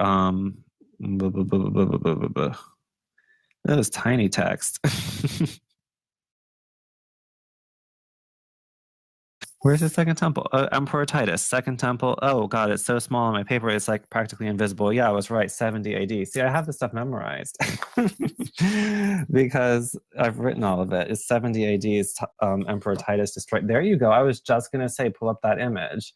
So yeah, on the Arch of Titus in Rome, you have this relief engraving of the Roman soldiers bringing home the loot from Jerusalem.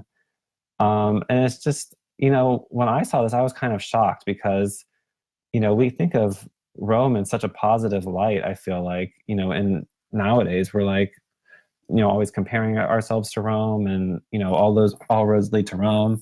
But you have, this kind of like, it's not erased history, but it's definitely not taught that the Romans completely like obliterated the Jewish culture like 70 years after Christ supposedly lived. So it's just interesting that, those are the same people who then decided, I guess it would be about 200 years later or so, maybe 300 years, to adopt this religion. So it's just really a complete reversal of going from like exterminating these people to adopting, the Old Testament to be the first book of the Bible. And so it's kind of like a mind fuck. Like, how did this culture go from trying to exterminate them to taking their religion as like the state religion? And it's more of a complicated proof than I can explain right now. But it's I think like the key to it is that they're satanic. No, I don't know. Let me just go back to the left side and maybe we'll get there. How are we on time? I feel like I've been talking for like hours. You're doing great, bro. I think we can accelerate a little bit. Like, we really have gotten through like the complicated part.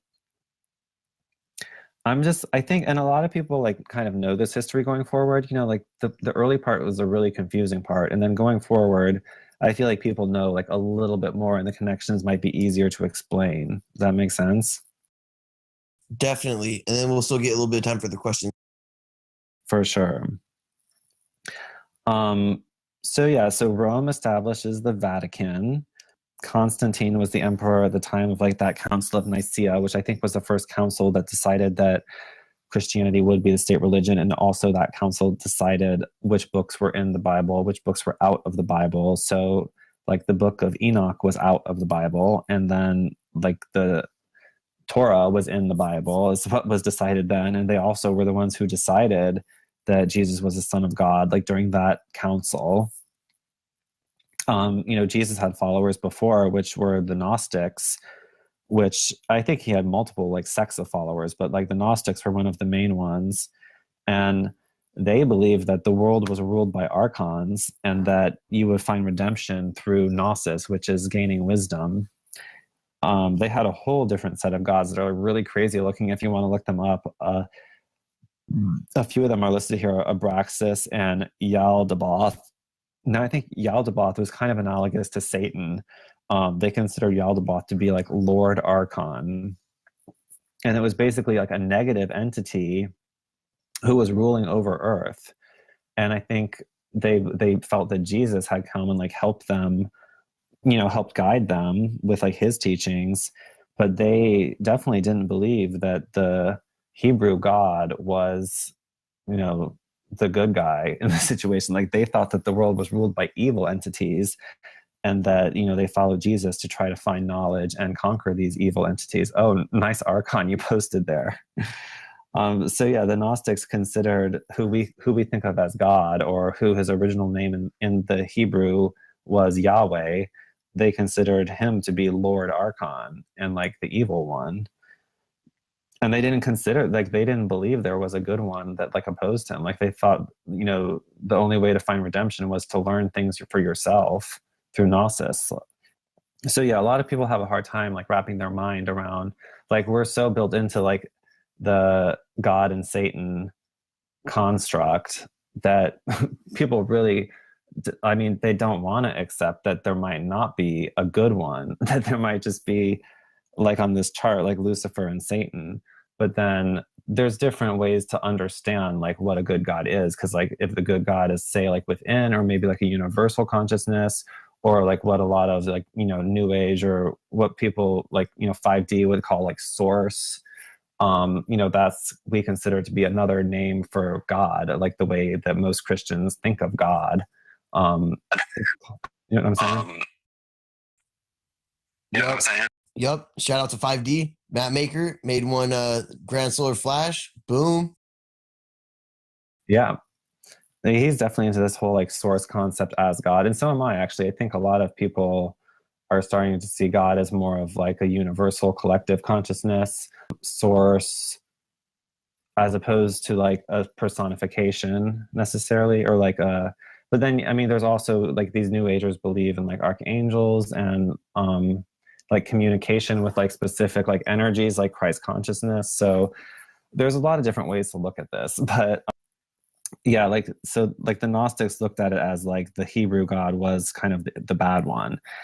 But then the Vatican came along and said that Hebrew God was the good one, or that was the Jesus's father. And so that's how it was from then on. And most people don't know at all that there was even any other ideas about Jesus or any other religions based on Jesus other than what's taught in basic Christianity, which is all derived from the Vatican version. I think I said early on that the Protestants basically just threw out the Pope and like modified Catholicism a little bit, whereas the original Christians had a bunch of like very different ideas about Jesus and about, well, it wouldn't even be Christianity back then, but followers of Jesus had different ideas other than what became the codified Bible version of Christianity.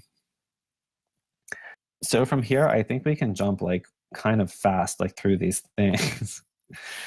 I think even I'm getting a little bit tired. I mean, has it been almost 2 hours? Like an hour and a half. All right. Well, it gets pretty simple. Okay.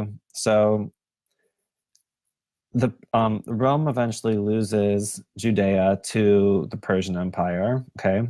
Or at that point, they become Muslim by then. So Islam's created 632 AD.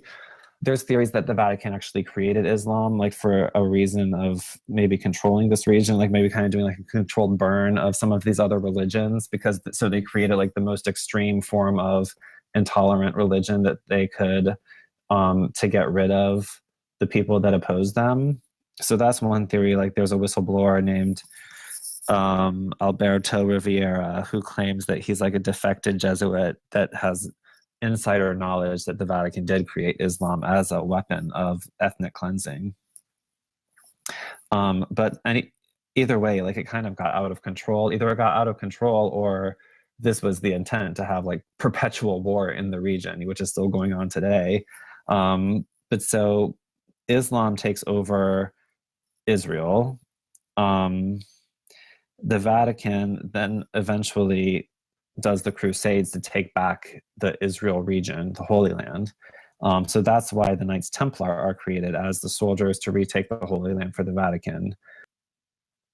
I don't know if I guess I'll try to really briefly mention every point on this main chart because they are kind of interesting and important. But the Praetorian Guard, which connects the Roman Empire to the Templars, what that is signifying is the Praetorian Guard was an elite force within the army that was specifically to protect the Roman Empire, the Roman Emperor. And what eventually happened with the Praetorian Guard was that they took on too much power, and sort of like exactly like what happened with JFK, the Praetorian Guard started becoming responsible for assassinating the emperors, and it declined from like an empire into like a military dictatorship, with the Praetorian Guard actually choosing the next emperors. I guess that kind of like would interfere with the idea of like a bloodline being continuous, but somehow maybe like at the height of the bloodline, that's what they want, is a military dictatorship. So that's what happened with the Praetorian Guard. It's just like the elite force that takes over and starts dictating like the policy, becoming a military dictatorship. And so the Templars never did the same thing to the Vatican, but you'll see later on the Jesuits kind of become a similar force to the Praetorian Guard, and then the CIA sort of becomes a similar force to the Jesuits later on. So it's sort of this pattern that's repeating throughout history. That's why that's an important point to understand. Okay, so we're down to the Knights Templar. We got to get to the Khazars on the right. Okay, so the Khazars were a kingdom that was between the Black Sea and the Caspian Sea in like southwestern Asia. And through that region was a lot of Jewish refugees fleeing like the persecution of the Romans. And they had established Jewish trade routes all over the entire world, these were Jewish people called the Radhanites. So you can look up like Radhanite trade routes. And actually, I can drop it in here. But the Radhanites had trade routes that spanned all over like the entire like ancient world. And so they were, that region of Khazaria was very important to the Silk Road because it was central between Europe and Asia. And so they were sort of like the arbiters of this like global trade. And the Radhanites had already established their routes all over. And so they had a very strong influence in Khazaria. And so the original kingdom of Khazaria was the basically kind of descendants of like Attila the Hun. Like they had been sort of like organized by Attila the Hun originally, but then they sort of broke off into their own little kingdom. So those peoples originally practiced, basically it was called Tengrism, which is a sky religion of a sky god. And there's obvious parallels between that and Baal worship, because Baal was like the storm god, the sky god. I mean, basically between the two main archetypes, like the Satan archetype and the Lucifer archetype, Satan is always more like representing the sky god, the storm god, the sky god, whereas Venus, Lucifer, Isis is usually more like representing the earth god, also like moon. So their god, the god of the Khazars, was Tengrism, shamanic sky god. So they were in a way practicing like a form of Baalism, and they were known as being like very like brutal. I mean, this is like the Hun, like they call them like the Horde. I mean, they refined into a more of like a developed culture, but they would definitely have been considered like pagans, and maybe even like kind of like extreme pagans. So especially like their neighbors, like everything that had been written about them was just talking about like how savage they were, and like how like no one could pass through Khazaria because like they would like immediately be like robbed and have their identity stolen. So there's a few like very negative adjectives about the Khazars below that title, but a lot of this is how they were known like before they even converted to Judaism. But it's just important to understand that they were kind of these like somewhat civilized but somewhat barbaric culture in that region that derived from Asians, but was also heavily infiltrated and controlled by these Jewish Radhanite merchants. So eventually, due to pressures from their neighboring regions, I think they had the Muslims to the south and like the Christians also to the south, but also to the west. They were influenced to convert to one of these Abrahamic religions, and they decided, the kings Bulan and Obadiah, I think. Bulan and Obadiah, they decided to convert the kingdom to Judaism to sort of be like an in-between between like the Christians and the Muslims. It's actually a decision that is pretty hard to understand in a historical context, because the Jewish people were kind of universally persecuted. So it's like, why would this independent kingdom want to, convert to Judaism? But nonetheless, they did. I think there was strong influence of these Radhanites, like were really controlling the region. And so they converted to Judaism. That's how the Radhanites connect to them. I think that they influenced that conversion. Eventually, that kingdom just fell apart. I think they were invaded by people from the north and from the south, and they were driven out. And so this is where it gets into a point where there's a little bit of contention between what, say, like conspiracy theory researchers and mainstream historians say what happened. So I think mainstream historians pretty much say that the Khazars just dissolved and kind of like went nowhere. Just the whole culture sort of like disappeared. But then this dude, Arthur Russell, who wrote the book The 13th Tribe, which is kind of the most, I think, well-known book that's about the Khazars and their history, and like from like a truthful, not anti-Semitic standpoint, but from like a truthful, like really trying to figure out history standpoint, and not just like, paint the Jewish people as like in a good light, which is not really painting them in a bad light. But his theory is that a lot of these Khazars then migrated to Europe and formed the basis for the Jewish communities in Germany and Spain. Which is, I think it's probably a little bit of combination of both. I think some Khazars definitely probably immigrated to Europe and joined Jewish communities there. And then also, obviously, like Jewish people that came out of Judea, while the Romans were like persecuting, like created refugees, and they went to other regions as well.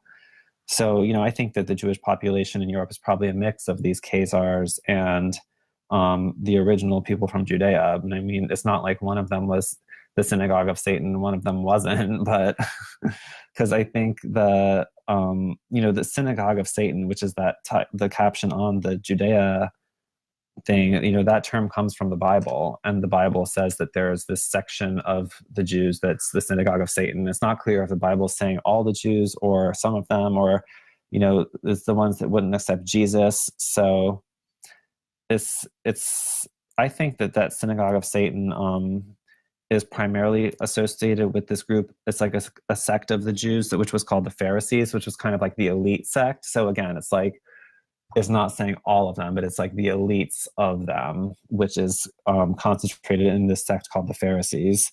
And it's also interesting to note that phonemically, Pharisees and pharaohs, that's just something I noticed, that the two names, like, why is the name of this Jewish sect like so, it sounds so similar phonemically to the pharaohs, the Pharisees?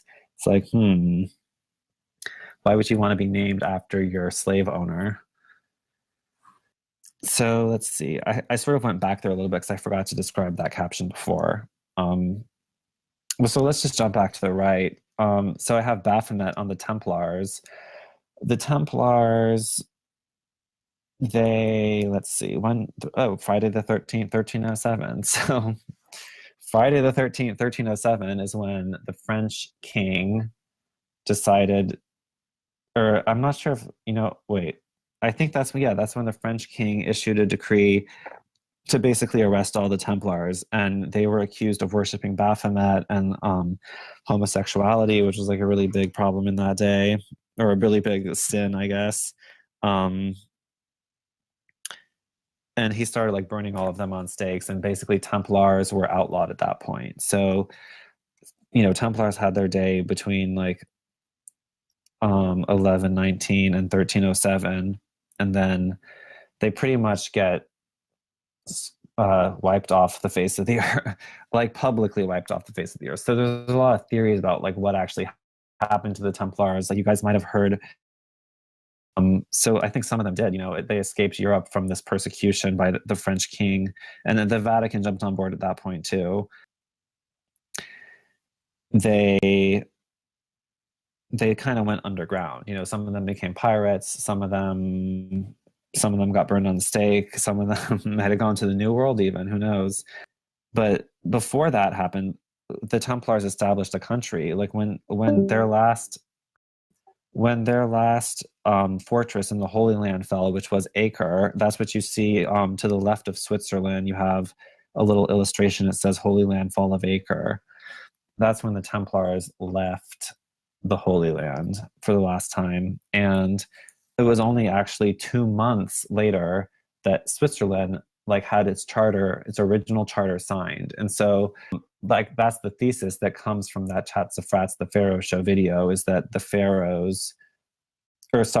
Templars were the original ones who established Switzerland. So there's evidence of that, and that they had established the banking system near the Templars, medieval banking, yeah. The connection between the Templars and Switzerland says Pontifical Guard, which I'm not sure if you guys have heard or have seen the images of, if you could pull up an image of Pontifical Guard, that'd be great. But basically, Swiss soldiers guard the Vatican. And so there's clearly this connection between the Vatican and Switzerland. Like, why do Swiss soldiers guard the Vatican, like, still in 2018? Well, it's because Switzerland was founded by the Templars. And so the Swiss were kind of like the original, like, OG, like the home base of the Templars.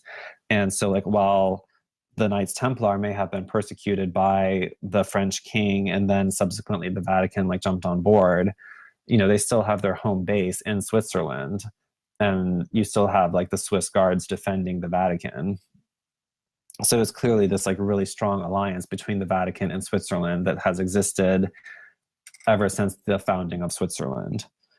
And you see, especially, like, I think in World War II, like, the alliance between the Vatican and Switzerland, how they're both sort of, like, exempt from the war, and they're both kind of, like, helping each other out in different ways. Okay. So let's see, where are we?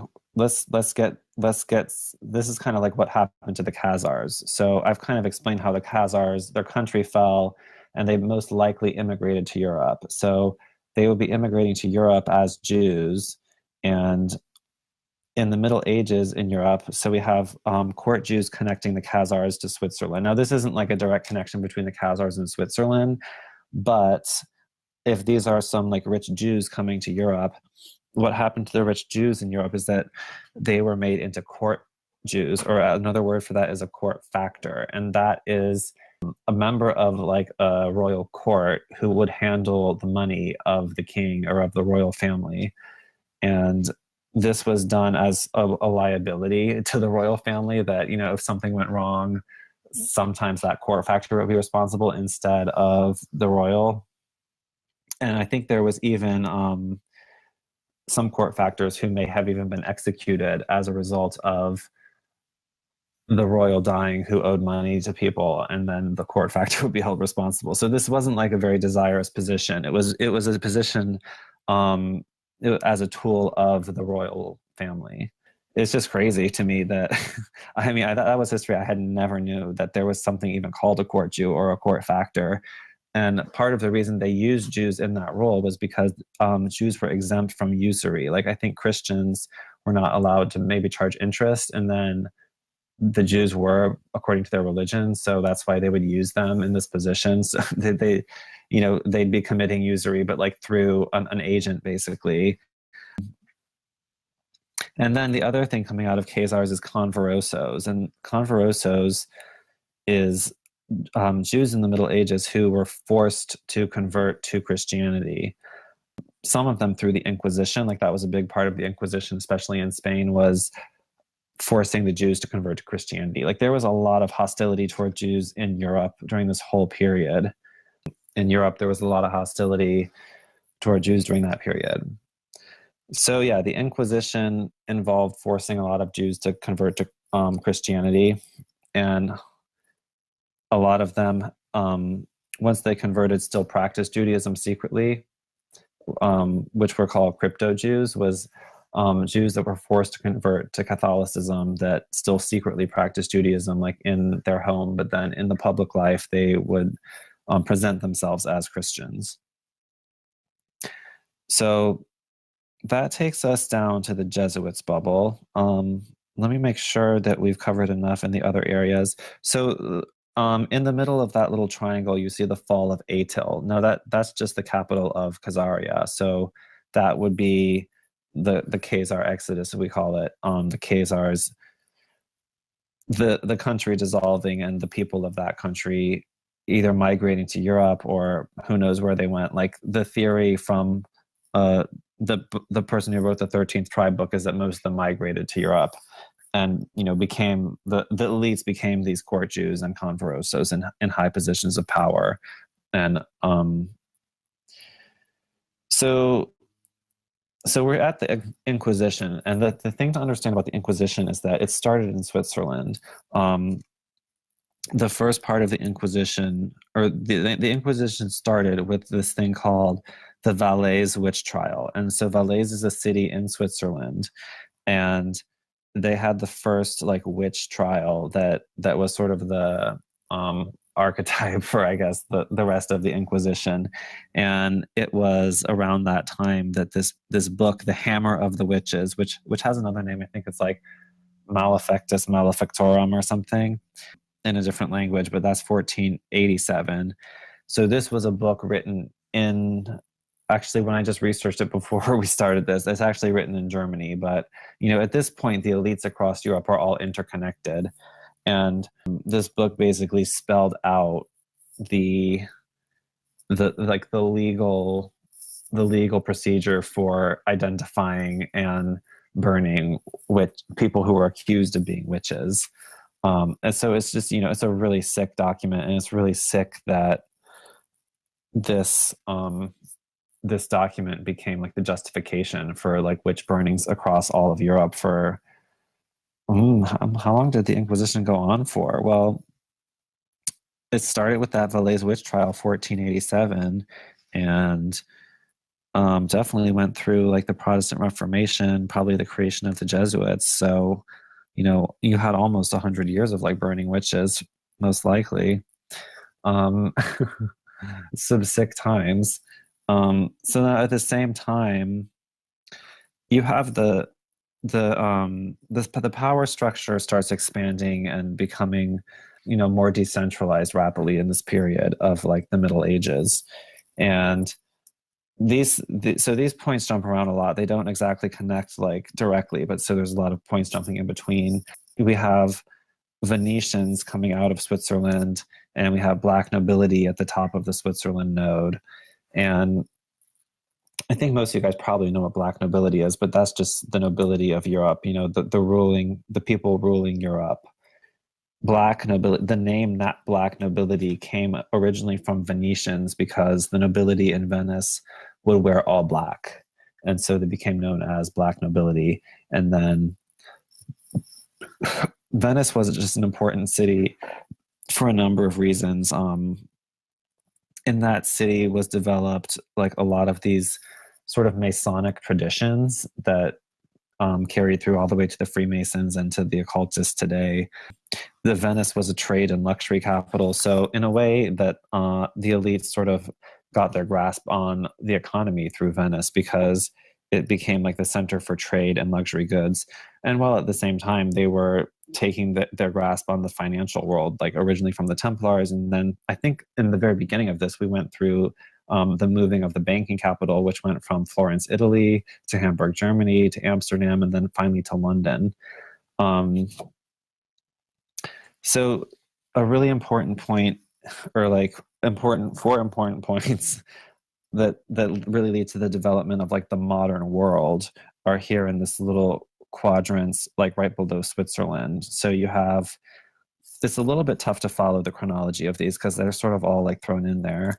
But you have the Dutch East India Company, the Bank of England, United Kingdom, and then Freemasonry. And it's in that order.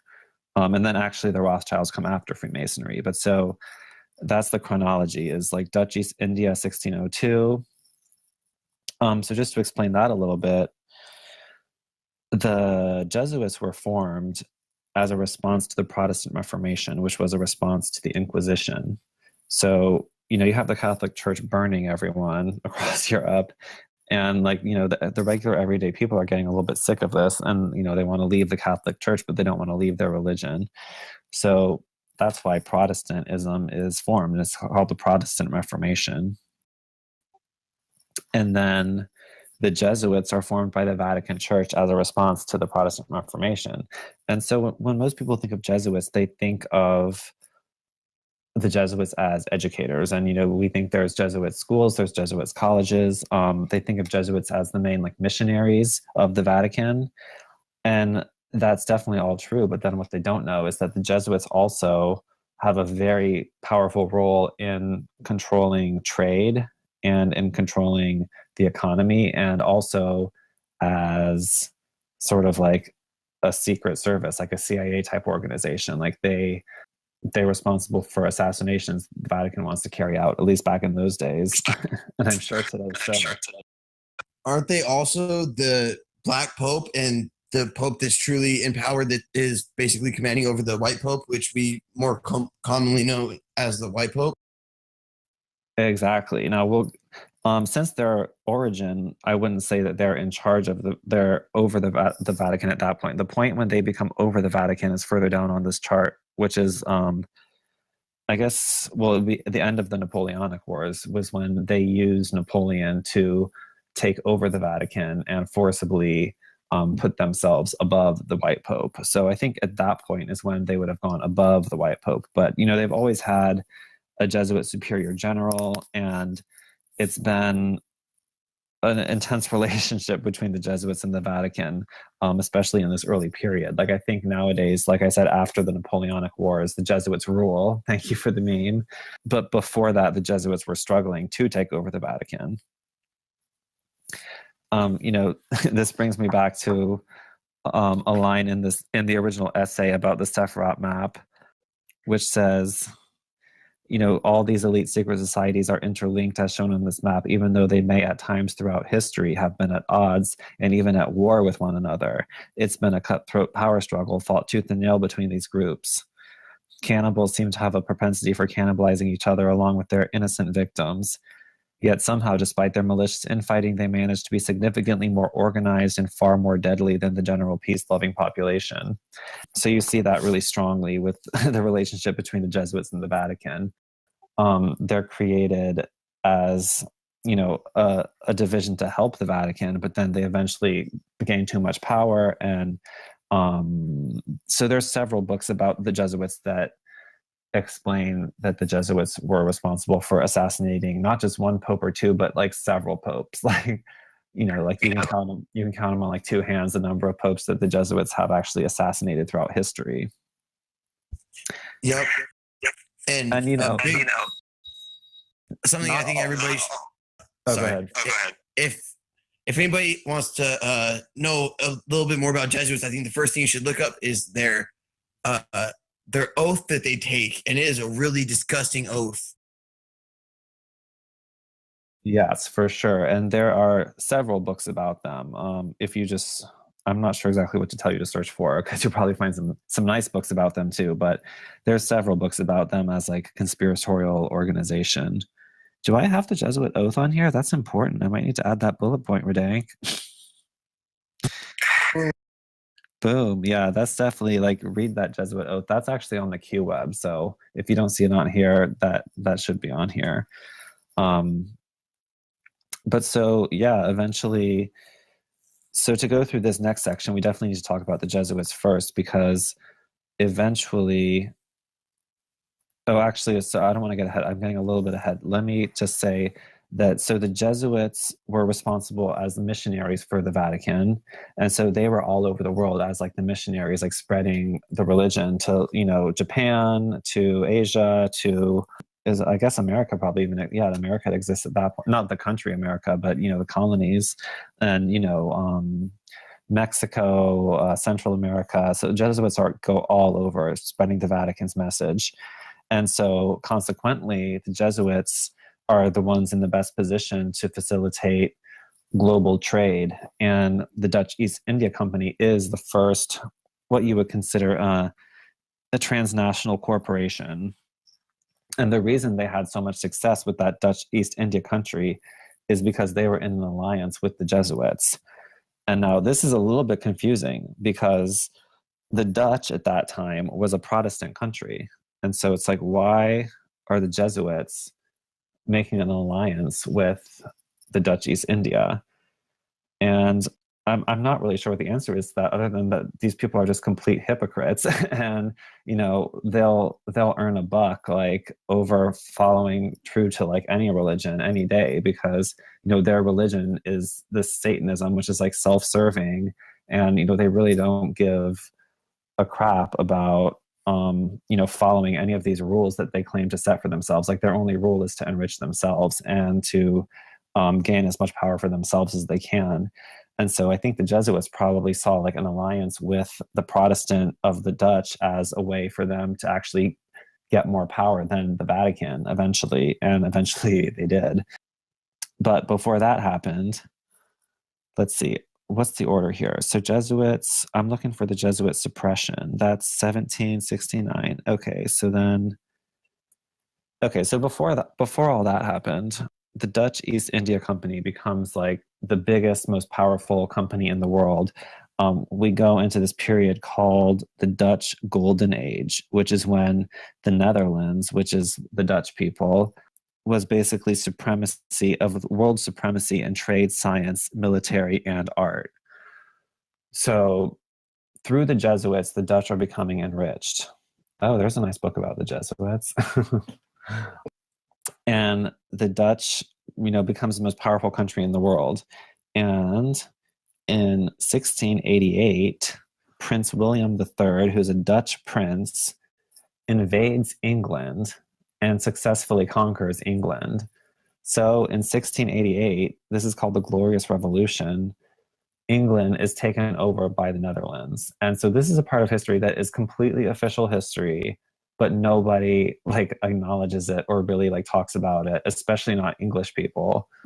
It's like, the monarchy of England was completely taken over. It was a bloodless revolution. Nobody died. He just showed up with like the best fleet of ships in the world and a really powerful army. And England was in a weakened state, and they just had no means to even defend themselves.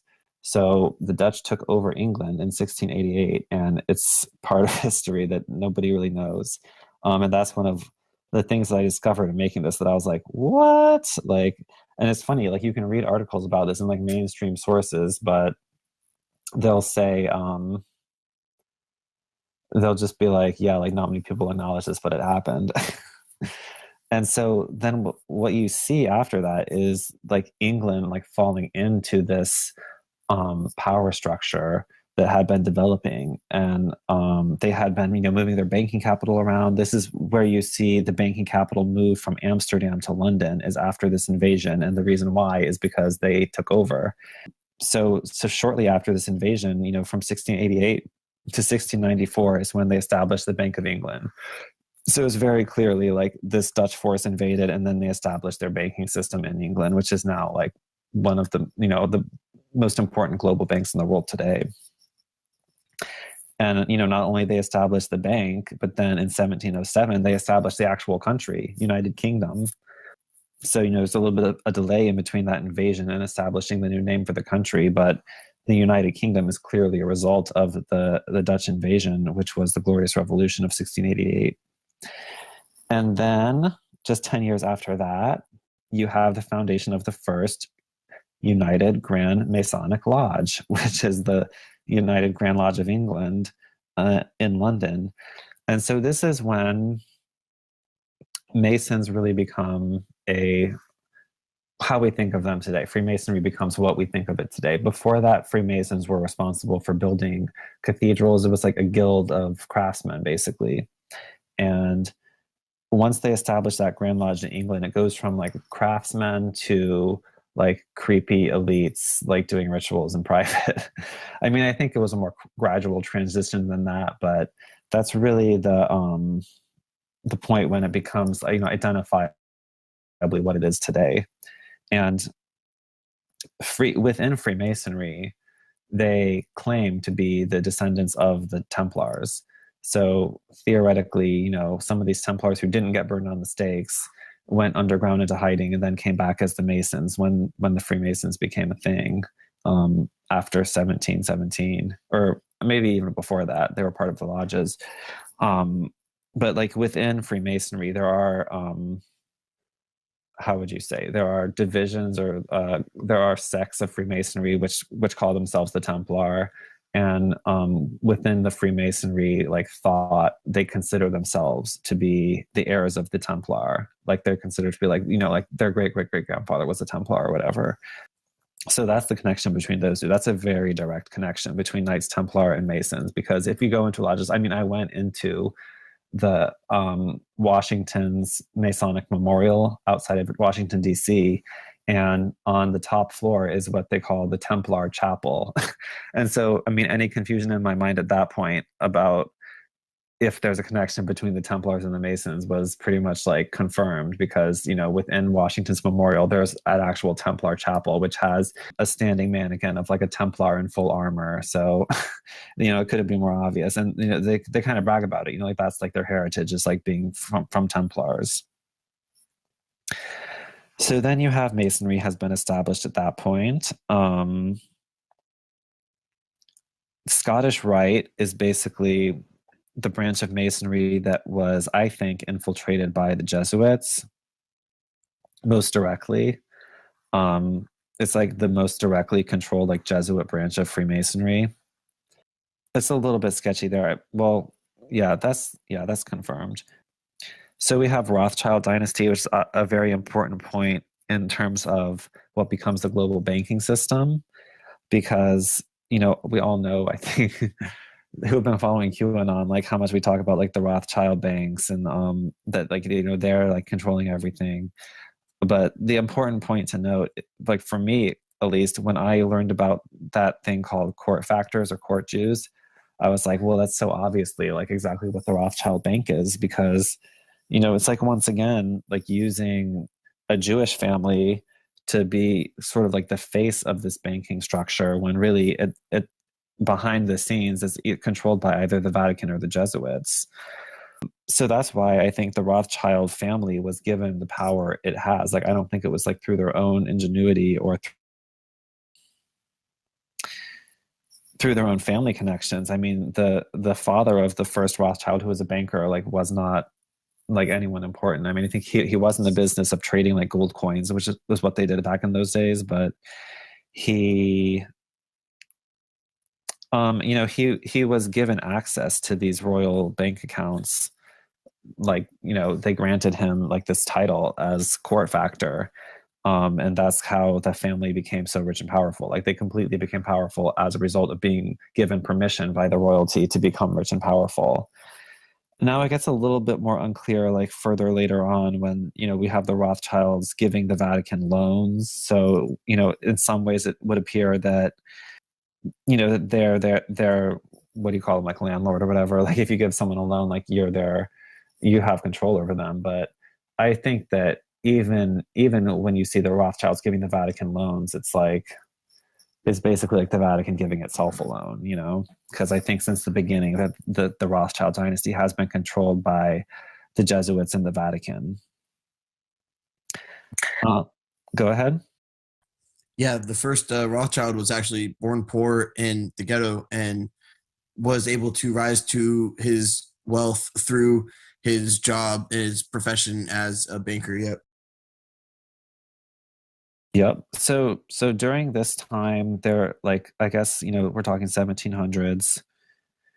It's actually in 1773 that the Jesuit suppression happens, which is the Pope declaring the Jesuits as like illegal outlaws, you know, banishing the Jesuits, just dissociating the Vatican from the Jesuits.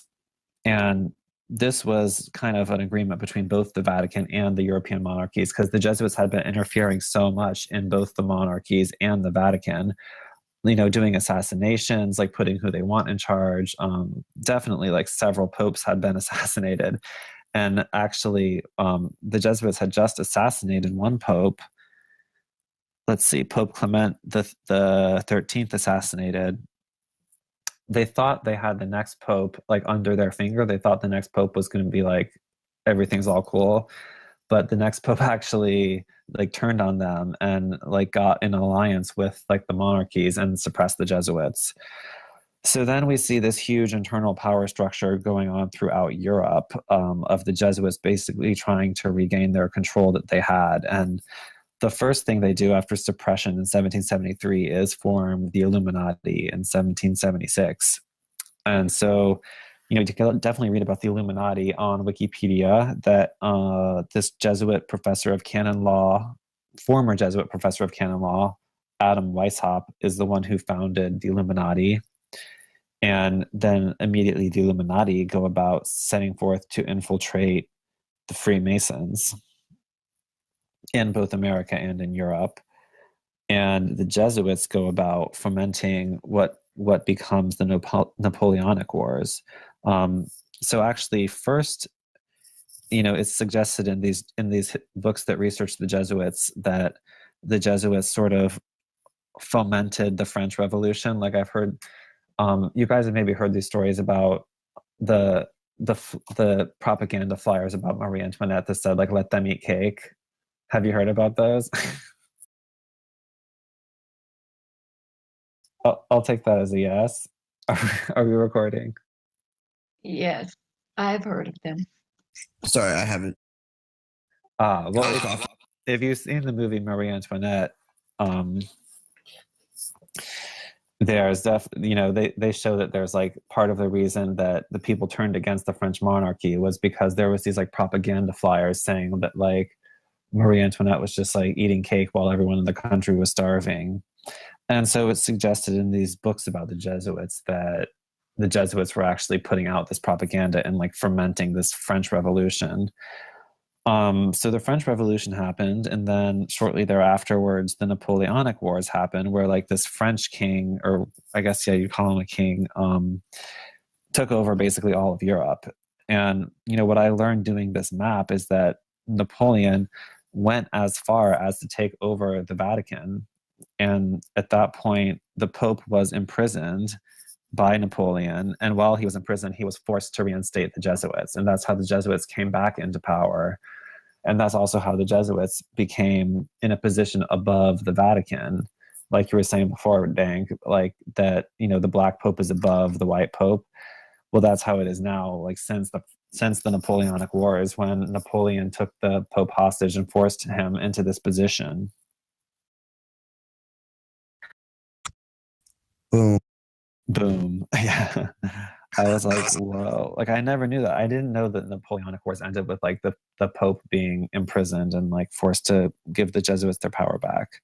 But so then at this point, Europe becomes really like cohesively controlled by this power structure. And, there's, I wouldn't say peace in Europe because then you get into the world wars, but Europe becomes a little more united in like a mission to take back America. And that's what's called the Holy Alliance.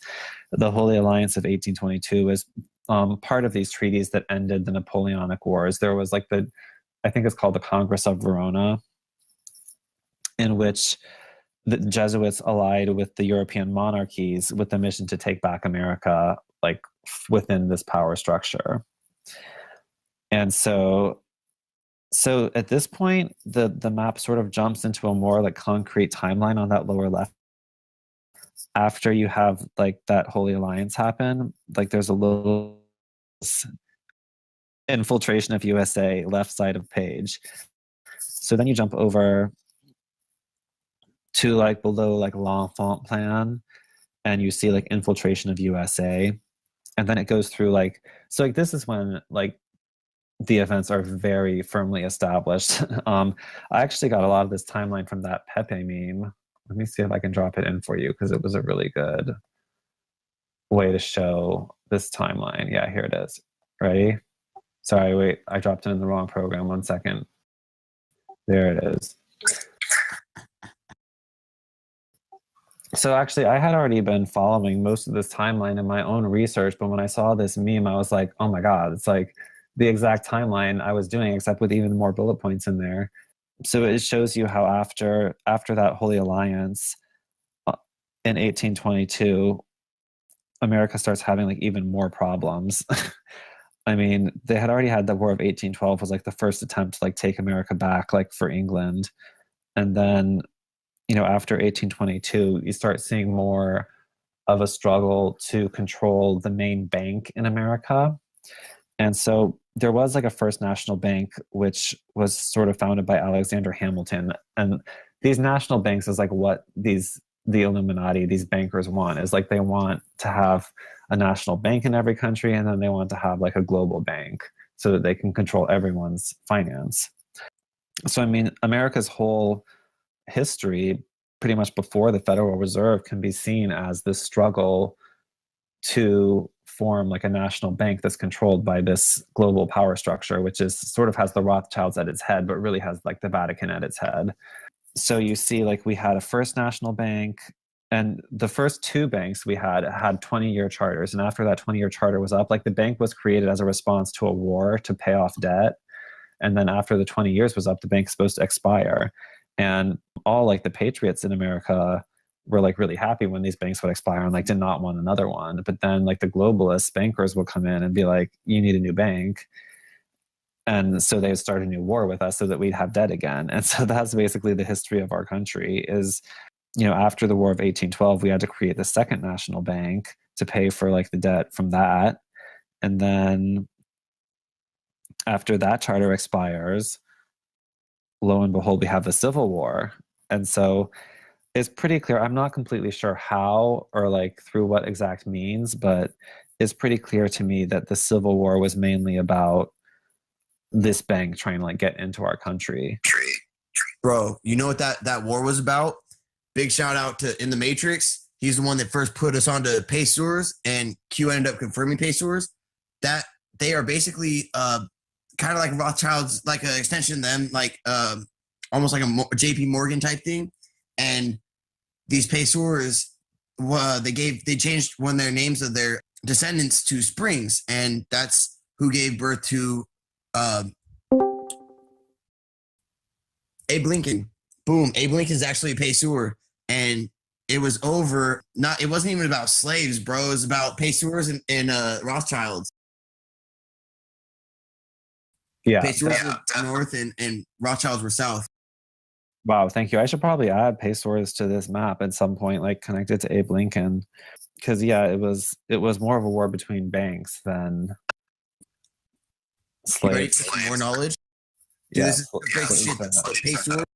The Pacers, so they control just about all the assets in America. They control the United States of America. What's the actual name of the corporation? Because they created the corporation and they bought it with the was it the Carolina? No, the Virginia Company. Boom. Oh, okay. Yep, they own the Virginia Company, the railroads, and they used the Virginia Company to buy out the country when it was turned into a corporation. Yes, well, you've definitely filled in some bullet points for me there. Like, I think those would be good ones to add surrounding the U.S. Civil War, which, you know, ended with Lincoln being assassinated. And there is evidence that Lincoln was assassinated by Jesuits because after he was assassinated, the U.S. cut their ties with the Vatican. And it was because there was so much like anti-Vatican sentiment from having our president assassinated by what, you know, insiders thought was the Jesuits. So after he's out of the way, I guess, so he would be backed by the Pacers, and then it's like the way is basically cleared for the Rothschilds to move in. And then you see the Act of 1871, which changed the United States from, I guess you would call it like a republic, into a corporation. And I think probably then like that corporation would be like kind of in a way under the ownership of the Queen of England. And just basically after that, like things have fallen into line for them to establish the Federal Reserve.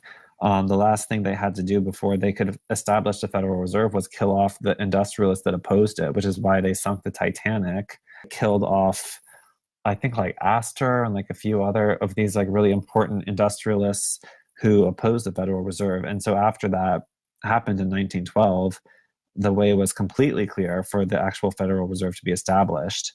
So that's 1913. And that's actually when this timeline originally ended, was with that establishment of the Federal Reserve. Because like at that point, it was like USA was under the control of this power structure and that everything was in place for the whole 20th century to unfold. And, you know, both these World War I and World War II were necessary wars or even necessary power struggles, but that's just how this power structure like enriches itself even more and consolidates even more resources for itself. And they get the added benefit of all these human sacrifices, which are basically sacrificed to Baal. Even in war, you know, they don't care about human life. Like that's their pleasure is to sacrifice these people, and they get a sick pleasure out of it because, you know, in their private life they're sacrificing children and drinking the blood anyway. So that pretty much takes us through. I mean, I basically filled in more points to just like fill up the rest of the map, but that's like the main gist that I wanted to get across. I mean, I've added in Bilderberg. Bilderberg is sort of like the modern.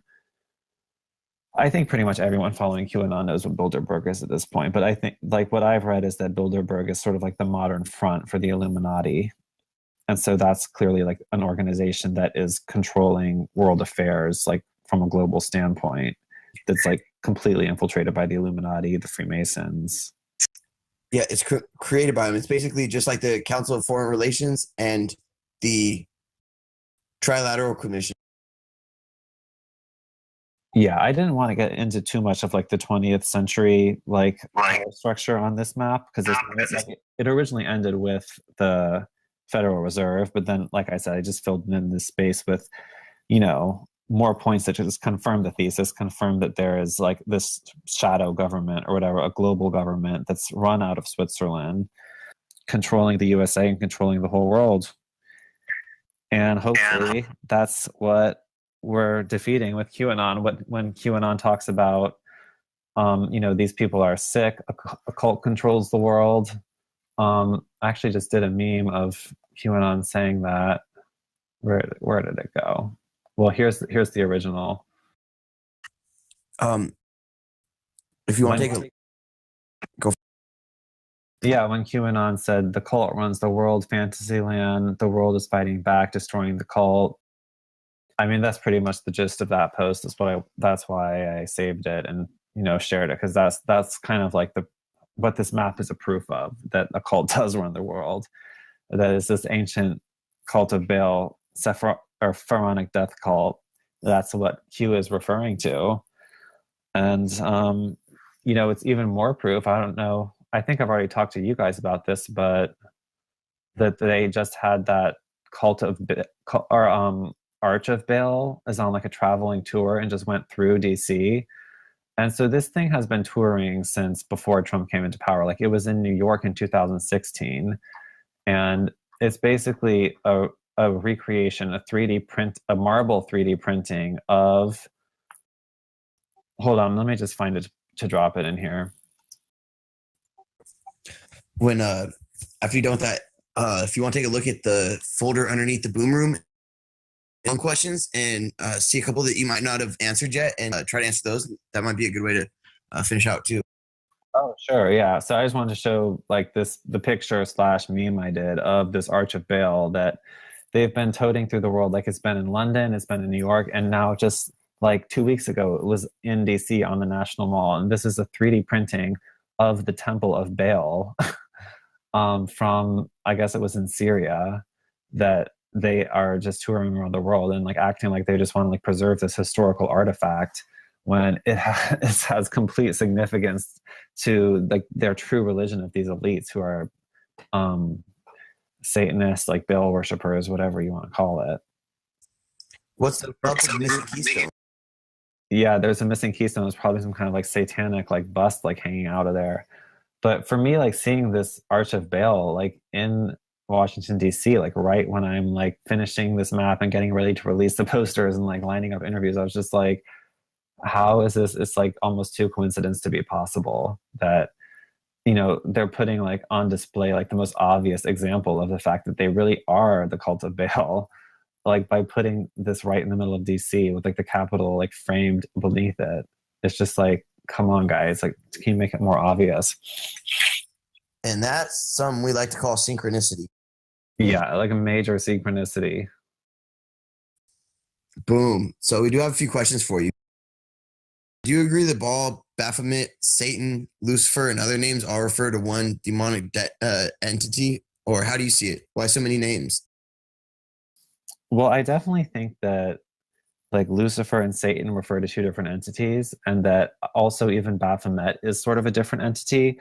There's actually a separate little what do you call it, like archetype for the Baphomet, which there was a Egyptian one that was like the goat of Mendes that had a similar name that started with a B. Hold on, let me just pull it up for myself. No. I need to look at it myself too, because I just finished this part of the DD chart before I before I uploaded the poster. So it's kind of new to me as well. And I just discovered that the Greek deity Pan, like while I was in Greece, I was like seeing their little Greek like souvenirs and stuff of this thing that looked like the devil. I mean, it's like a little man with like goat feet, and he has horns, and he has a giant penis sticking up, even in these little souvenirs that little statues and stuff. So I was like, who the fuck is Pan with this huge penis? I was like, this is like the devil.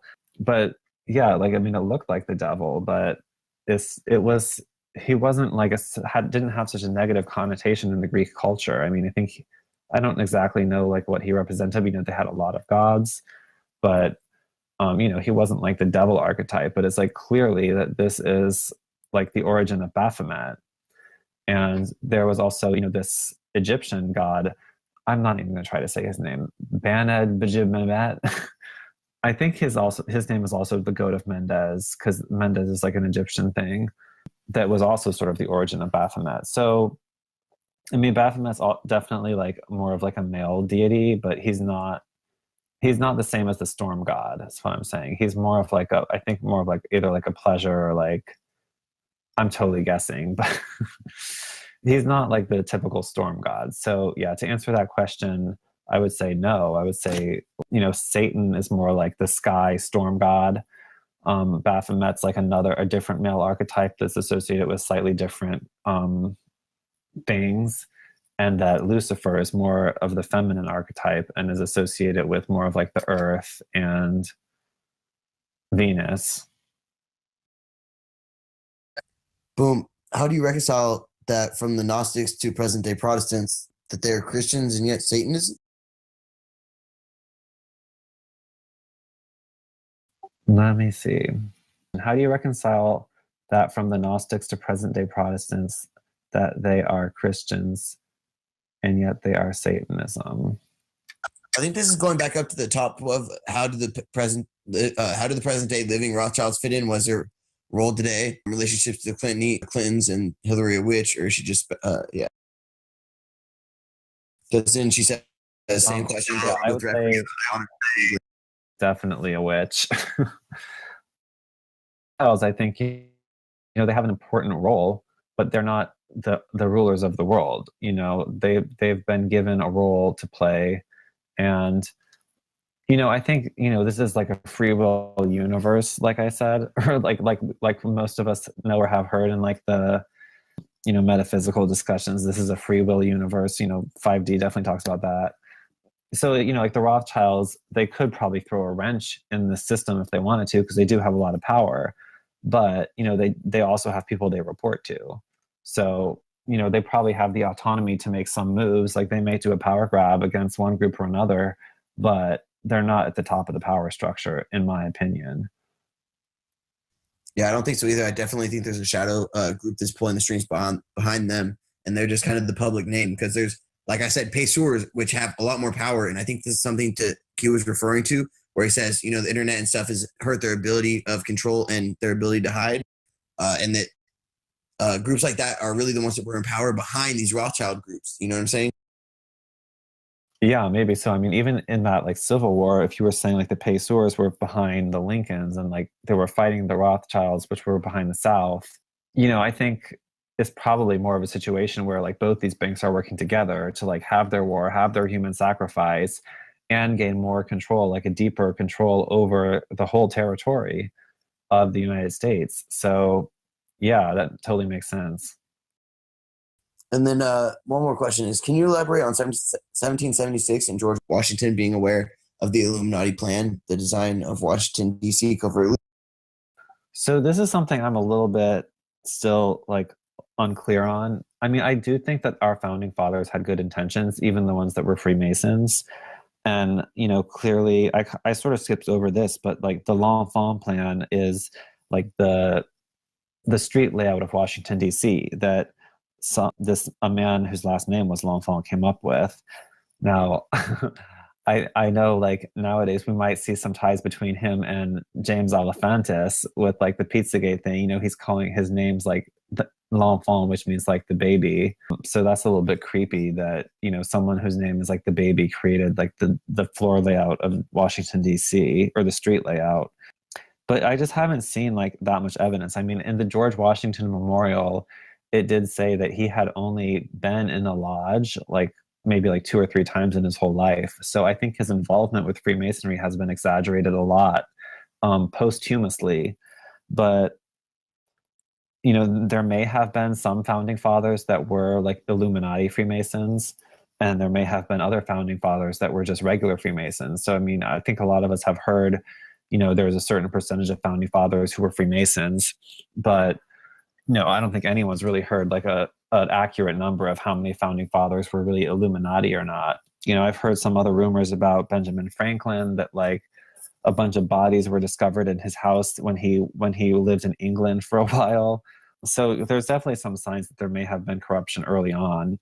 And like Alexander Hamilton, for one, is the one who first sold out the USA to establish the first national bank. So clearly Alexander Hamilton was either Illuminati or working for the Illuminati at that point. And so it's kind of ironic now that New York has this big Broadway production now, like praising Alexander Hamilton and having everyone worship him, when he was really like the first early American that really like hardcore sold out our country to these globalist bankers. So that's ironic that that play is going on and that all these New Yorkers are like obsessed with him and think he's like a cool like rap star now. But yeah, so definitely I think there's definitely enough evidence, like just from our Constitution, the way it's written, that a lot of these founding fathers did have good intentions at heart and like we're not part of this like satanic cult, but that there was infiltration even from the beginning to some extent. Boom. Boom. Bro, you killed it. So give them your information so they can figure out how to follow you on Instagram, Twitter, you know, your website.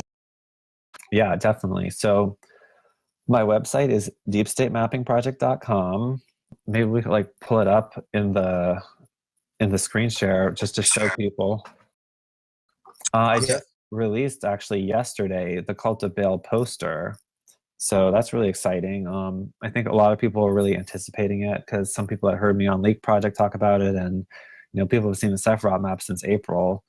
And so now I have posters for the Cult of Baal and for the Sephiroth, and they both look pretty badass. You know, the Cult of Baal map definitely is intended to be as a poster because the font is so small, it's even smaller than the QWeb, that I always intended it to be like a 36 by 24 poster. So that's really like the way it's intended to be like read. And the Sephiroth map just looks great. It's like black and red. So yeah, check out deepstatemappingproject.com, and then in the info section of Deep State Mapping Project, which is part of the navigation bar, the info, you can look at the individual web pages I've made for the Cult of Baal and the Sephiroth and look at the other images and research I've done. And then of course, my main meme sharing and sharing platform is Instagram, where my username is Master Conspiracy, based on the Comedy Central skit that was trying to like make a mockery of the QWeb.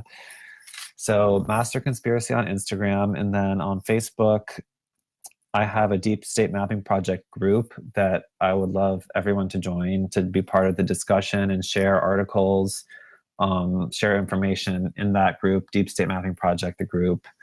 So just join, you'll be approved. And I think that's about it. Yep. So not only is he a fabulous map maker, but he also is a great graphics artist. Comes up with dank memes all the time. So make sure you want to catch those too, and follow him on those different platforms. Pick up posters; they're fabulous, and check out his websites. He has a lot of information, documented sources, and stuff. And Dylan's just a great guy. We love having him here on ConspiracyFact.press. Thanks again for being here with us, and love the interview, bro. Thanks for joining us again. We'll see you here soon, especially if you come up with another map. So see you soon, bro.